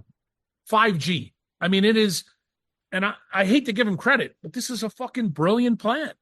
Absolutely brilliant plan. And the problem is, to really understand what's being done to you, you do need to know the science. And I'm not going to lie to you. The science, like, you really want to understand it, then I got to split your head open. You're not going to like Uncle Jack then. You think you don't like me now. Boy, you're really going to fucking hate my guts. But I can promise you, I can break it down very simply. Eat like a great white shark and live like the Sphinx. You do that, you'll get UV and IR in your life, and you'll hydrate your melanin sheets, and you'll be able to think well. You'll be able to understand truly what the fucking they're doing to you. And you'll be able to do it long enough so that we can organize, so that people can listen to your podcast. They can listen to Alexis' podcast. They can listen to Kevin McKiernan. They can get out there and listen to John Bedoin. They can get out there and listen to Mary Taliban. Hopefully, if Nicole's still alive, listen to her and the things that she's doing. You really think her life like is in jeopardy at this point? Oh, yeah. No doubt about it. Absolutely no question about it. Let me tell you something. Anybody, what we now know, if you took one Pfizer jab, you have a 12x chance of dying. You know what it's like if you take 2, 3, 4? Dude, Yeah. it's logarithmic. Just compounded. Yeah. You took 4. So I know, but just remember at the end of that Danny Jones podcast that I did with Mary, I showed you one slide. The one slide was of SV40 from the Qatar event to current times. What did it show when COVID started and people started getting injected? The line was asymptotic, went up. What's the difference? What did they really find out? The original polio contamination, which was a mistake, was the full genome. This is only the fucking promoter. Turns out the promoter is more fucking deadly than the full genome. Was the whole point of getting polio vaccine out there to introduce SV40? No, but the whole issue back then is what I try to explain to people in multiple podcasts. That truly was an error by Jonas Salk. Why? Because it was really difficult to grow his vaccine on human cells. So what did they do? They used primates. And they did, remember, that's a pre-molecular biology time. This is 1951. There was DNA is discovered in 53. So they have no fucking earthly idea what they're doing. And this is a part of the story that I think really Judith is kind of fucking got wrong.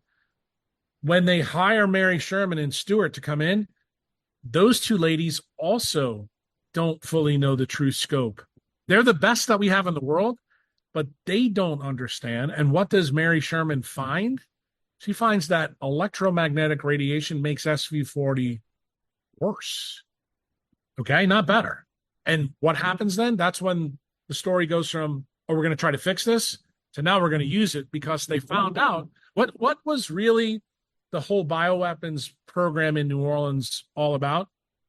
We can't fix this. Once we let the genie out of the bottle, we don't know what to do to fix it. Just remember, now we have all the cool molecular tools that, Kevin McKiernan talks about on every time he does a podcast. Nobody's been able to get it out. And remember what also I tried to tell people, why didn't Philip Buchholz or Kevin McKiernan know about any of this story? Like, if you look at Kevin's tweet from when Judith went on Danny, I'm telling you, that tweet, that's part of the reason why I think he should win a Nobel Prize. He didn't fucking know any of this. Why? Because it was never published in the literature. So can I get on Kevin's case? Can I get on a molecular biologist's case? Can I get on Buchholz's case? No, I know why they don't know it, because it was fucking whitewashed from history. But guess what? Why did I know about it? Because I fucking lived it in my residency. I saw all the pieces and parts. I used the fucking goddamn machine that were used in the experiments. Mm-hmm. Treat brain tumors. And the people that got the brain tumors, guess where they got them from? SV40. You're talking about the LINAC? The LINAC is that machine? Absolutely. And the thing is, when you realize how this has now been weaponized in centralized healthcare, the number one profitable thing in every hospital in every city is cancer.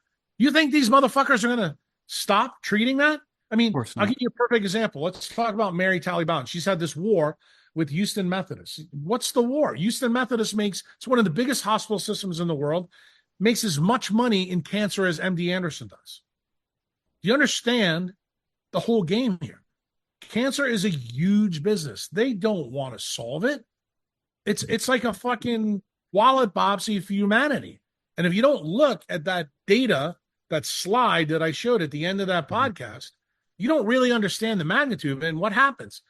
Medical spending goes up and up and up all the time. And we get less and less return on equity back. Why? Because the things that are making us sick, which is the electromagnetic pollution, just about now, SV40s everywhere. Why? Because it went through the blood supply. It's now in vaccines. Don't think that polio was the only vaccine that fucking SV40 was in. I got some bad news for you. There's evidence that it's even in the Gardasil vaccine. Several other vaccines, I think there's pretty good evidence that it's out there. There's people that have been trying to expose that. But you know what the problem is, why it's not been studied? Because the original story that I told you, because nobody knew the real story about what happened with polio, because it was whitewashed and they buried Eddie. Remember, Bernice Eddie's the first doctor canceled by DARPA. The first one. And she's canceled in the pre-DARPA times. Who cancels her? The NIH, ONI, CIA, OSS guys, all of those fucking guys. Who was active at that time? George Herbert Bush.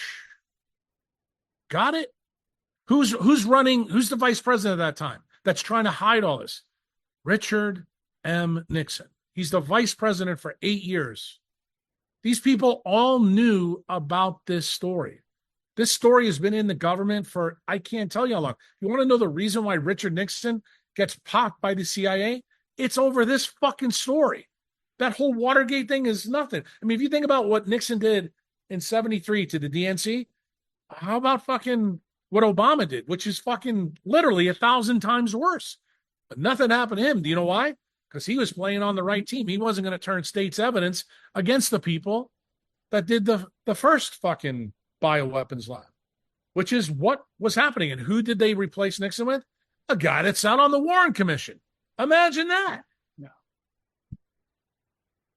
And Anybody Prescott Bush was a narrative- big supporter of Germany, right, during the war. I mean, along with the Dulles brothers were, and I think even the Rockefellers. And I've read some places that that's kind of where Rockefellers, Dulles came under basically blackmail for their support of the Third Reich, and the Rothschilds and Reuben Oh, Shilowa and Mossad and stuff essentially used that against them. That's why I'm telling you, when I use the word Zionist, it doesn't mean Jews. It actually is the British military, the Tavistock people, the MI6, all that. This was a British plan that goes all the way back to a Lloyd title to try to get Russia and the United States back.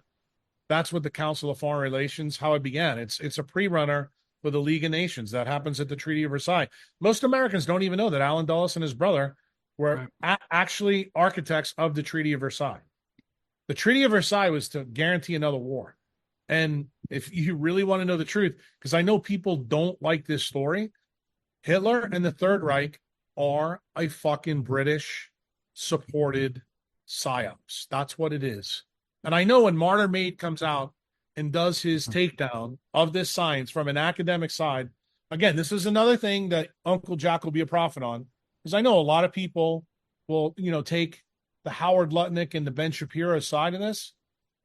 Just what happened to you with you finding out that I was right about Israel when the files come out, you're going to find out I was right about this. This is a fucking story of British imperialism taking Palestine from the Ottoman Empire after World War I, and the Rothschilds. Balfour Declaration. Not a Balfour Declaration, man. November 2nd, 1917. That is the fucking key. It seems like both those wars, the main this is very controversial, but it sounds like the main purpose of them was to establish a Zionist state in Palestine. Well, the reason why is what they wanted to do is they wanted to put all the Jews in one place and then fulfill the prophecy that's in the Talmud. That's really what this is all about. And then the big play for the Rothschilds and the royal family is to get back what they lost from Russia, in the Bolshevik Revolution, and then get it back what they lost when we shot at the fucking king for 3% tax and we wanted to, worship God the way we wanted to. Dude, they have never gotten over this. Mm-hmm. And that's why, the recent admonitions that, Trump and fucking King Charles are having an olive branch. Just so you guys remember, the first administration of Trump, the first time that those two guys ever fucking met, King Charles, at that time he was Prince Charles, he wouldn't even fucking shake Trump's hand. So I'm just going to tell you, you want to know what Butler was really about? Think about that. And now they're reaching out because you know what I think they're worried about? I think many of the things that they're concerned about, they're falling apart. Some of those things are falling apart. I don't think Trump is as bad as some people may think when they look at this podcast. Do I fucking trust him? No, I don't trust any fucking politician. But I'm just going to tell you that I am hellaciously disappointed and pissed off with Bobby Kennedy. I think he's turned out to be far more nefarious than I ever envisioned. But why Bobby more than Trump? I mean, Trump is higher up the totem pole. He sold us all out. He ran for president on Maha. Okay? Then he decides, okay, I'm going to join Trump. Then he gets in. Then when he gets in, everything that he stands for completely goes by the wayside. Just remember, let me tell you how nefarious this is. Let me explain this to you, because I don't think you understand it.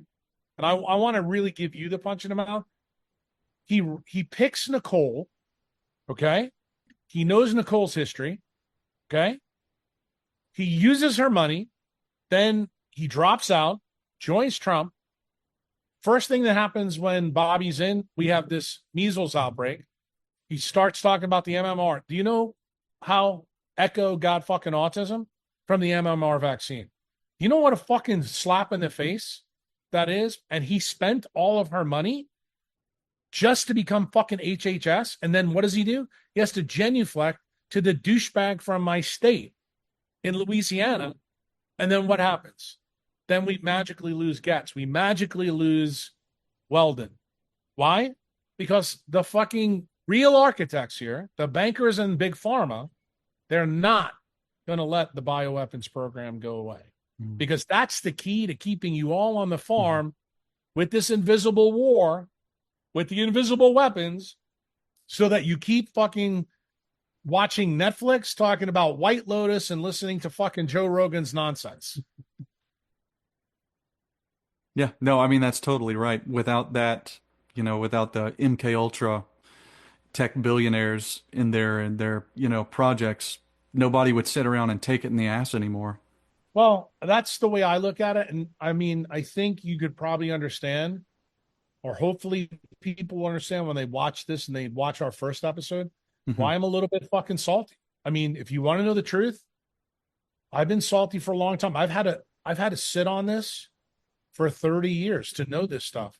And did I think that COVID was the coming out party? You have to realize, before you ever heard of me, my friend, I had Judith Very Baker in my house in front of 120 of my clients. And I told them, this lady's for real. Now, I also told them that there's other parts of the story that you're going to hear come out that you are not going to believe. Yeah. Believe it or not, at that event, from that event, I took people to the Covington Primate Center. That's 20 minutes away from my clinic. And I made them drive up to the front gate. And Army Rangers came out. I said, did you know that there's a bioweapons lab 20 minutes from my clinic? And do you know that that bioweapons lab used to be in fucking LSU in Tulane? Do you know that I know about that lab? Because I was involved in that lab when I was a resident. My fucking anesthesiologist dad was the first head of that fucking center. Was he the Benai Barith guy you told me about last night or last time? Benai Barith guy is the guy that was Theodore Silbert. He's the guy that taught me about banking. This guy's name was Riepeld. Riepeld was, his son was my anesthesiologist when I was at Charity Hospital when JFK was being filmed. His dad was the guy who was the first forerunner. When MK Ultra and the primate stuff left Tulane and LSU, it was moved up to Covington. What was out? What else was going on in Covington? That's where David Ferry trained Lee Harvey Oswald for the Bay of Pigs invasion. Same fucking place across from Lake Pontchartrain. This is all where my clinic is today in the United States. So now I want you to do a hard stop and think about what we've been talking about. You understand now why Kennedy, a gastroenterologist from Louisiana, may know a little bit about this fucking story that you guys don't know. Mm-hmm. And may the other clown, Kennedy, also from the state of Louisiana. Just remember the story that I told you a long time ago. Who are the keys to getting that fucking money for the Lynn Act? The delegation from Louisiana. They were the strongest, most powerful people on the Democrat side in the 1960s. They controlled the purse strings of the House Ways and Means Committee. That's what Hale Boggs did. That's what UEP Long's son, who was the senator at the time.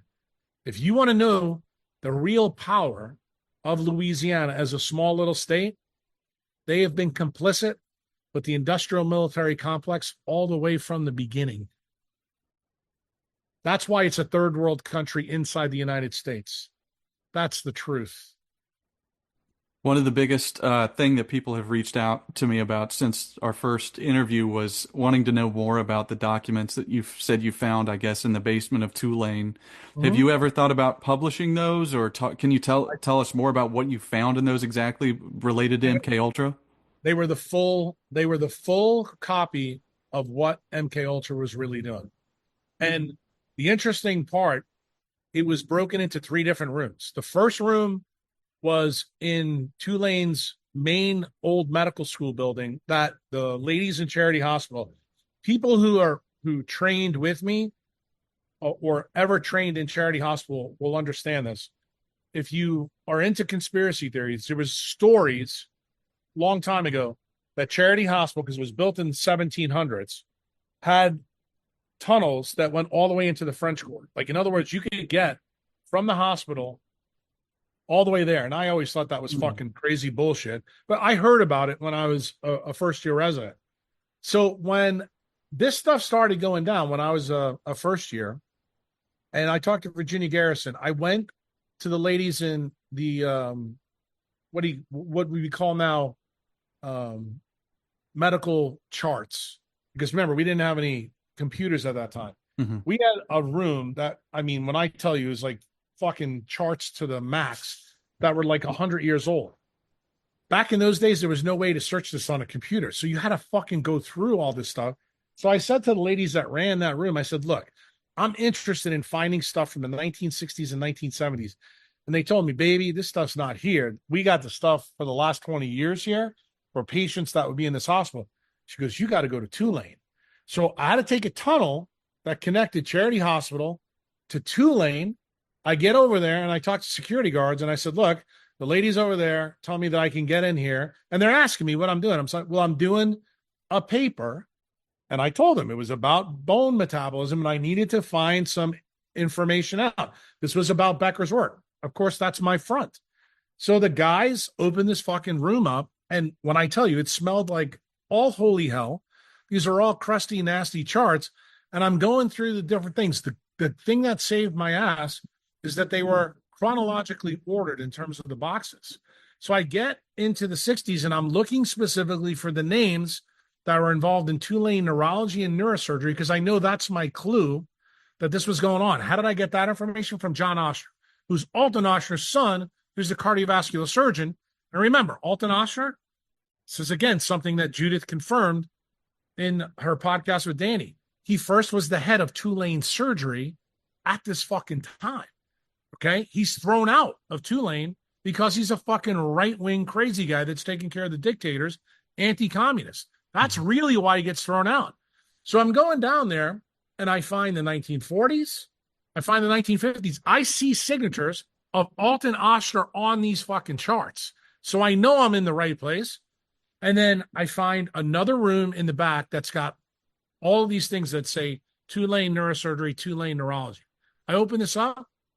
And there's fucking MK Ultra fires everywhere. Sidney Gottlieb's name's there. The shit that went down with the U.S. Navy, with the St. Louis pilots, Hmm. stuff at Washington University, like the story about Roger Bannister. I did not know that he was fucking killed from a heart attack until I looked in that box, and it turns out he was fucking killed by the gun that shows up in the church commission later.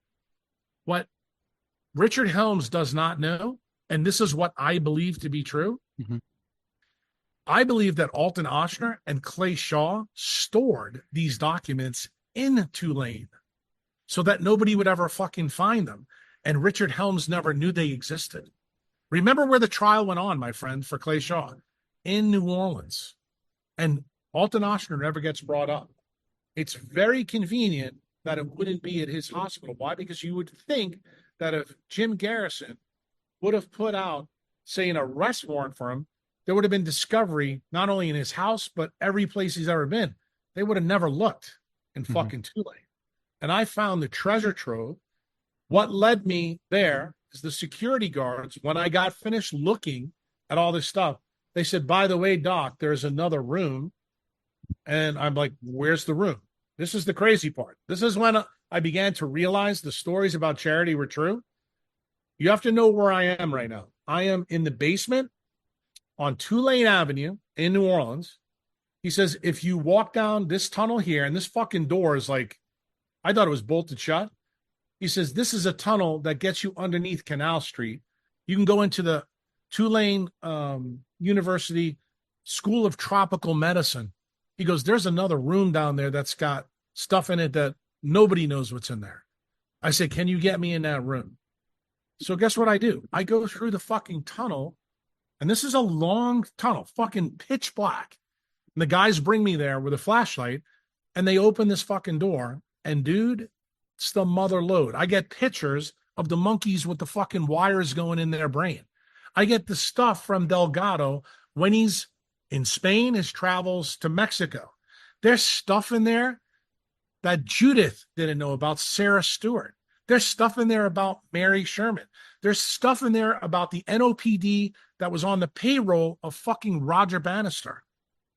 That's the reason why the NOPD helped the fucking CIA move Mary Sherman's body to her apartment. That fucking information was there. That's how I knew that Judith wasn't full of shit. Jesus Christ.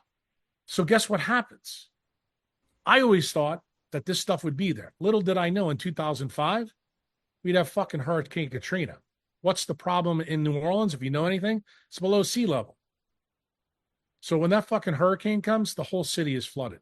The reason why Charity Hospital is closed today, the only reason, is because of that hurricane. Jesus Christ. What were all these tunnels for? Well, this is, I don't know the answer to that, but this is what I was told when I was a resident. Back in the day, those tunnels went all the way to the French Quarter. And the French Quarter, if you know anything about where I'm telling you, this is on Canal Street. If you go straight down Canal Street, that's the major street of this side of the French Quarter. The other side is West Esplanade. So apparently back in the day in the 1700s, you'd have guys get off the ship at the wharf on Decatur Street, spend time in there, get their sexually transmitted diseases, and they bring them under the cover of darkness into the hospital. So this was actually a clandestine thing to keep things quiet. They would bring, booze. They would bring all different things that they could get into the United States illegally. These things were built in the 1750s all the way through the 1850s. And remember, New Orleans first started out as a Spanish colony. Then it became a French colony. So these tunnels were all built underneath the city. The problem is, if you know anything about New Orleans, it's a really bad place to put fucking tunnels because the city is 6 feet under sea level. And if you've ever been to the French Quarter, there's this crazy thing. If you stand at Jackson Square, that's where the church is, and you look at the statue that's there, and you stand on the levee, you will see that the city looks like it's down, and the level of the Mississippi River is here. It's the craziest place you'll ever stand anywhere in the United States, because when you look at it, it makes you understand that basically New Orleans is a dish. And that's the vantage point you get. The problem is the mistake that I made. This is in a time that we didn't have cell phones that had cameras. And I was brought down there to do research on bone metabolism. The stuff that I found though was fucking unbelievable. And I knew that I was in trouble because when I went down there, I got called by two of the neurosurgeons in my department wanting to know why I went where I went. Why? Because security called them and told them that I was down there. Now, I haven't told anybody this part of the story, but one of the neurosurgeons that admonished me, remember that story that I told in Danny Jones' podcast about the little girl that I told the doctor to get out? I think so, yeah. Same fucking doctor. And he had a DARPA contract with the military studying how traumatic brain injury and gunshot wounds could be treated. How do you like that? Jesus Christ. I'm So not kidding. did you save documents? Did you take things from there? I couldn't take anything. So it's all destroyed now Yeah, after well, I Katrina. mean, I don't even know if the tunnel system after the I've tried to get back into charity. My nurse has gotten back into charity. Why? Because they were selling pieces and parts of the hospital after, a lot of people who trained there wanted, like I wanted my call room door. Sure. Unfortunately, never got it, but they're talking about turning it in to condominiums now. And I often wonder when they do this, has anybody, sealed up any of those tunnels? Are they still open? Because the way New Orleans is now, if somebody really knew about that tunnel system in the city government, I would imagine they would keep that extremely quiet. Why? Because believe it or not, City Hall is right behind Charity Hospital. So that tunnel system, Mhm. it wouldn't surprise me if that's still being used in indiscriminate ways, especially considering who the mayor of New Orleans is now and how nefarious that she really is. Mhm. There's a lot of rumors out, about some of the things that you've already talked about, with the nasty pedo rings and Yeah. things like that, that shit is still going on. And I think most people know that, New Orleans has got a pretty checkered history, It does. the sex and slave trade and things like that. Right. It's a big point of entry for, human trafficking. And do I think that that tunnel system could have been utilized for those things then? Yeah, I that's the first time that I ever went in that tunnel system. But the tunnel system, just about everybody who's an LSU or Tulane resident, doesn't matter Mhm. what you're in, everybody knew about the tunnel system that connected LSU to Tulane. Everybody had walked through it, hundreds of times.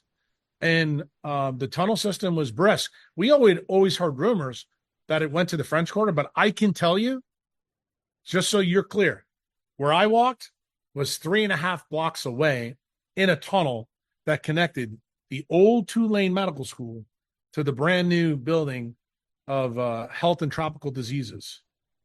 Reminds me of the rumors you hear about in LA and Laurel Canyon, the tunnels connecting like Houdini's mansion and Playboy Mansion and the Getty family's house and similar. Well, you got to remember, people think it's crazy, but remember the stories that we heard in Brooklyn about the Hasidic Jews Mhm. having their tunnels under there, and then now you have videos on X, and you see those guys coming out with soiled mattresses and things like that. It wasn't even Hasidic. I think it was Chabad Lubavitch, Yeah, which I is mean, whoever it was, it still doesn't matter. The bottom line is we know what was going on. But my point to you Mhm. is here we have video evidence. Has anybody done anything about it? No. Mhm. Everybody's okay with it. That's what I'm trying to tell you. And the thing is, I know this inflames people when they hear it, but I think you just need to understand what's really going on here. You need to protect yourself from Mhm. your government. That's Mhm. the real story. You want to know the real reason I decided to come back on and do this second podcast with you? That's the take home of Trump's first 3 months in office, according to me. I can tell you I'm less optimistic than I was the first time I talked to you. Of course. Well, it's probably a good place to wrap up. We're nearing 2 hours, but I mean, what's going to happen? It seems like a lot of things going on might be in order to set up some type of pretext for war in Iran or something like that. Are you worried about that happening, or do you think it's going to go a different route? I don't think the United States is going to get involved in that war. One thing I can tell you about Trump that I'm pretty hardcore about. He doesn't want war either. But do I think that Israel is concerned that if they wage the war in Iran, will they have America do their bidding? In other words, will Big Brother be there to back them up? I don't think that's going to happen with Trump. Why not? Because I told you, he's not about wars. He's about rebuilding the United States. I can tell you the one thing that I really think that Trump's not full of shit about, he truly cares about this country. The DNA that I can tell you that is strong in him, he was truly John F. Kennedy Jr.'s best friend. Mm-hmm. And I think he knows what happened to the Kennedy family. And I think he knows that his other friends that got him in the real estate business were involved in this. Do I think he understands Bibi Netanyahu much better? And I'm going to tell you, any prime minister of Israel, they're all, from Ben Gurion to right now, they're extensions of the monarchy. Mm-hmm. Right. That's who they are. They're also extensions of the elite banking system. Do I believe that the war that's being waged now, what Trump's really doing? He is arming the technocrats to take the banking elites out. That's the real interesting thing that's happening. I think this is like the Bolshevik Revolution. We're having a war within the war. Mm-hmm. And it's also a silent war. And I believe that Trump believes, as a true patriot, that if he throws his weight behind Peter Thiel, the PayPal mafia, the Elon Musk types, that's a better group of people to be with than the enemy he knows, which are but the that's bank. not better for us. Thiel wants us all to just be. Look, you asked me to give you my diagnosis. I'm not talking about us. Us, we need to take care of ourselves. Mm-hmm. Like, you listen to our first podcast and our second one, and you think the fucking government is coming to save you, you're a fucking idiot. You should just turn this podcast off and forget Jump it. off a cliff. Yeah. Right. I'm not. I think we're all in this N equals one. The reason I enjoy doing a podcast like this with you is I want people to know really what I think. I don't care if you don't think I'm right. I'm okay with that too. You have free will to choose this, but there's now enough data out there for you to put all these pieces together. Have no illusions. And if you don't put them together, I'm going to tell you, you're not a savage. You're not part of the team. And we are going to have to pick and choose sides. There's nobody who's going to lead us in DC, in my opinion, for the next 50 years that are truly going to be for we the people, until we the people fucking realize that these motherfuckers have been playing us against each other. Mm-hmm. This isn't a story about right or left. Mm-hmm. They're doing this. You are being MK Ultra'd at scale. And all the stories that you see, that's exactly what they are. It's just like the Matrix. Yeah. The right-left paradigm is one of the main reasons why they've been able to maintain the control that they do. Correct. And they're going to keep distracting you with the collateral effects of electromagnetic radiation on human biology. That's what you're seeing. That's why you're seeing African guys go up to Sweden and rape their women. That's the reason why we have teachers allowing, females to undress in front of, transvestites. It's just fucking psychotic. And here's the thing. I just said this yesterday on Twitter, and I figured I was going to get a big outlash about it. It was just a guy that killed somebody, who molested his kid. And I'm like, if you're a fucking parent today and you put your kid in public school, you're a fucking idiot. Mm-hmm. Like, you're putting your kid where there's no books. They don't go out for gym. They're never outside. They're irradiating them all the time. They're making, to go to school, you got to take the fucking 72 jabs. You don't even realize that your kids are already controlled as soon as they come out of the vagina. The first thing they're doing is sending them with vitamin K and the hepatitis vaccine. Mm-hmm. You don't realize, like, you can't have your babies in the hospital. You can't put your babies in a government school. Like, when people say to me, why do you give Trump more benefit of the doubt? Well, he is closing the Department of Education. That's one of the biggest fucking parts of the MK Ultra DARPA program. Why? Because that's how you fucking get the vaccine schedule. Like, if you don't go to fucking school, government school, mm-hmm. you can tell them, fuck you, I'm going to take care of my kid at home. But why does the money play into this? Because all parents need to work. Why? Because your money's worth fucking shit. So that's why both of you have to work, so they know that you're going to default to the easiest answer. So instead of having 3 cars in a big house, live in a fucking small house. Take Uber. Let your wife or you stay home. Whoever makes more fucking money, that's the one to go to work. Dude, that's what has to happen. Now, do I have any illusions of what I just told you? People are going to listen to this podcast and just go, fuck. Yeah, I understand. Because it seems so daunting. It's like I have to either change my entire life or just accept that I'm a mind control slave. Correct. So you know what I'm saying to you? The third thing that you need to read is Plato's Allegory of the Cave. This is the reason why I'm more pessimistic. Why?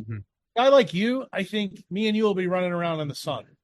But I think most of your friends, most of your family, they're going to be in the cave watching Netflix and Joe Rogan. Yeah. That's what I want to help people, save people from is exactly that. Because until you get out of the cave, you don't stand even a fucking chance.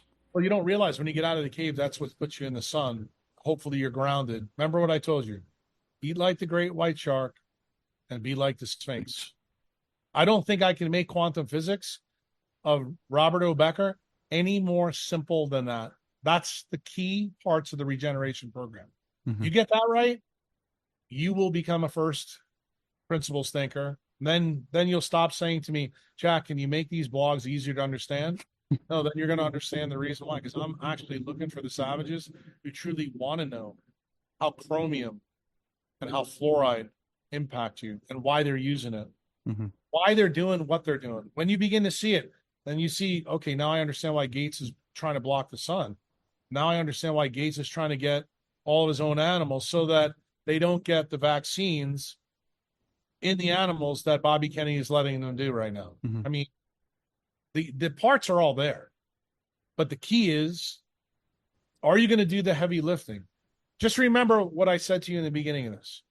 Do you think it was easy for Paul Revere and all those people back in the colonies to be fucking farmers, put their pitchforks down, and pick up a musket and go against the greatest fucking army in the world? If you don't think that it's not lost on me that we're facing the exact same fucking set of circumstances right now, except King George is the guys in DC, and they represent the same fucking guy, which is King George's lineage. Same people. He just has more partners now in the banking elites that run that desert in the Middle East. That's all it is. In other words, it's even a stronger army with better intelligence. But we did it once. I think we can do it again. Yeah. Yeah. Well, I think back in the day, people used to work and struggle and, go to the mines and come back, and they had to do all that for the very shitty, uncomfortable life that they lived in. And now we have the opposite of that. We are in kind of this neo-feudal system where we do have to still work and slave away, but then we can come home and take our Valium and turn on Netflix and all the other comfortabilities that keep us from doing anything that would jeopardize that comfort. So my hope is that somehow some cataclysmic event will make it so that nobody has that to fall back on, and then everybody just decides, well, it's time to install a new system. The sun may have an answer for us. You got a preview of that last year when you saw the auroras down to Jamaica. Because the pole is moving, I'm just going to tell you, most people don't understand that we live in an electric universe. And do I believe the one thing that is an equalizer here? If the sun ever spits out a CME at us, that's going to change the game. Why? That completely takes our enemies out. And that will slow down the process. Now, I will tell you, millions will die because most people in the United States don't know how to fucking grow or shoot anything. But you'll be brought back in those times. And for people who don't know what the Carrington event is, go look it up. But I'm going to tell you, I have a pretty firm belief in the next 100 years, and it may even be in the next 20 or 30 years, that we're going to get that kind of event. Why? You don't get auroras down to the tropics unless something's cooking in the solar system. And I think something's cooking in the solar system. And that's the reason why the poles are moving the way they're moving. They're moving now more than they've ever moved before. And no, this is not the military. It's not HARP. I don't want any of the conspiracy people to think that's what it is. This is actually nature paying attention to the fucking idiots on the surface of this planet and what we're really doing. And if she farts our way, it's all over, bro. And that could be a big game changer. That is a weapon that the U.S. military, the Israeli military, they don't have an answer for. Maybe that's just what we need. Well, I got to be honest with you. I've mentioned it to people in the last couple of years, and I do believe we're getting closer to it. Why? It's not normal to see auroras down to the 20th latitude. But last May and June, it happened. And if you want to know the reason why the climate's really changing, it's not for the things that you're told to believe. It has more to do with actually what's going on in this, the heliospheric currents that are going on in the solar system. There's a lot of unusual things that satellites are picking up, that science is studying. Like, you start reading outside of your disciplines and reading stuff from the electric universe, stuff from solar plasma physics, stuff from the new satellites. There's a lot of interesting things to pay attention to. And I'm going to tell you, do I believe that we have some big time power on our side? I believe we do. Maybe that's misplaced. Maybe it's the same kind of belief that I had on Bobby Kennedy. I don't know. But I'm still not totally pessimistic yet. Well, maybe we'll regroup in a couple months when our country's deteriorated more and we have some more to talk about. But appreciate you coming on again, Jack. It's Hey, no problem. value it a Anytime. lot, man. Thank you. All right. Just let us know when you release it. Will do. Take Thanks. care. Take care, Jack. Bye-bye.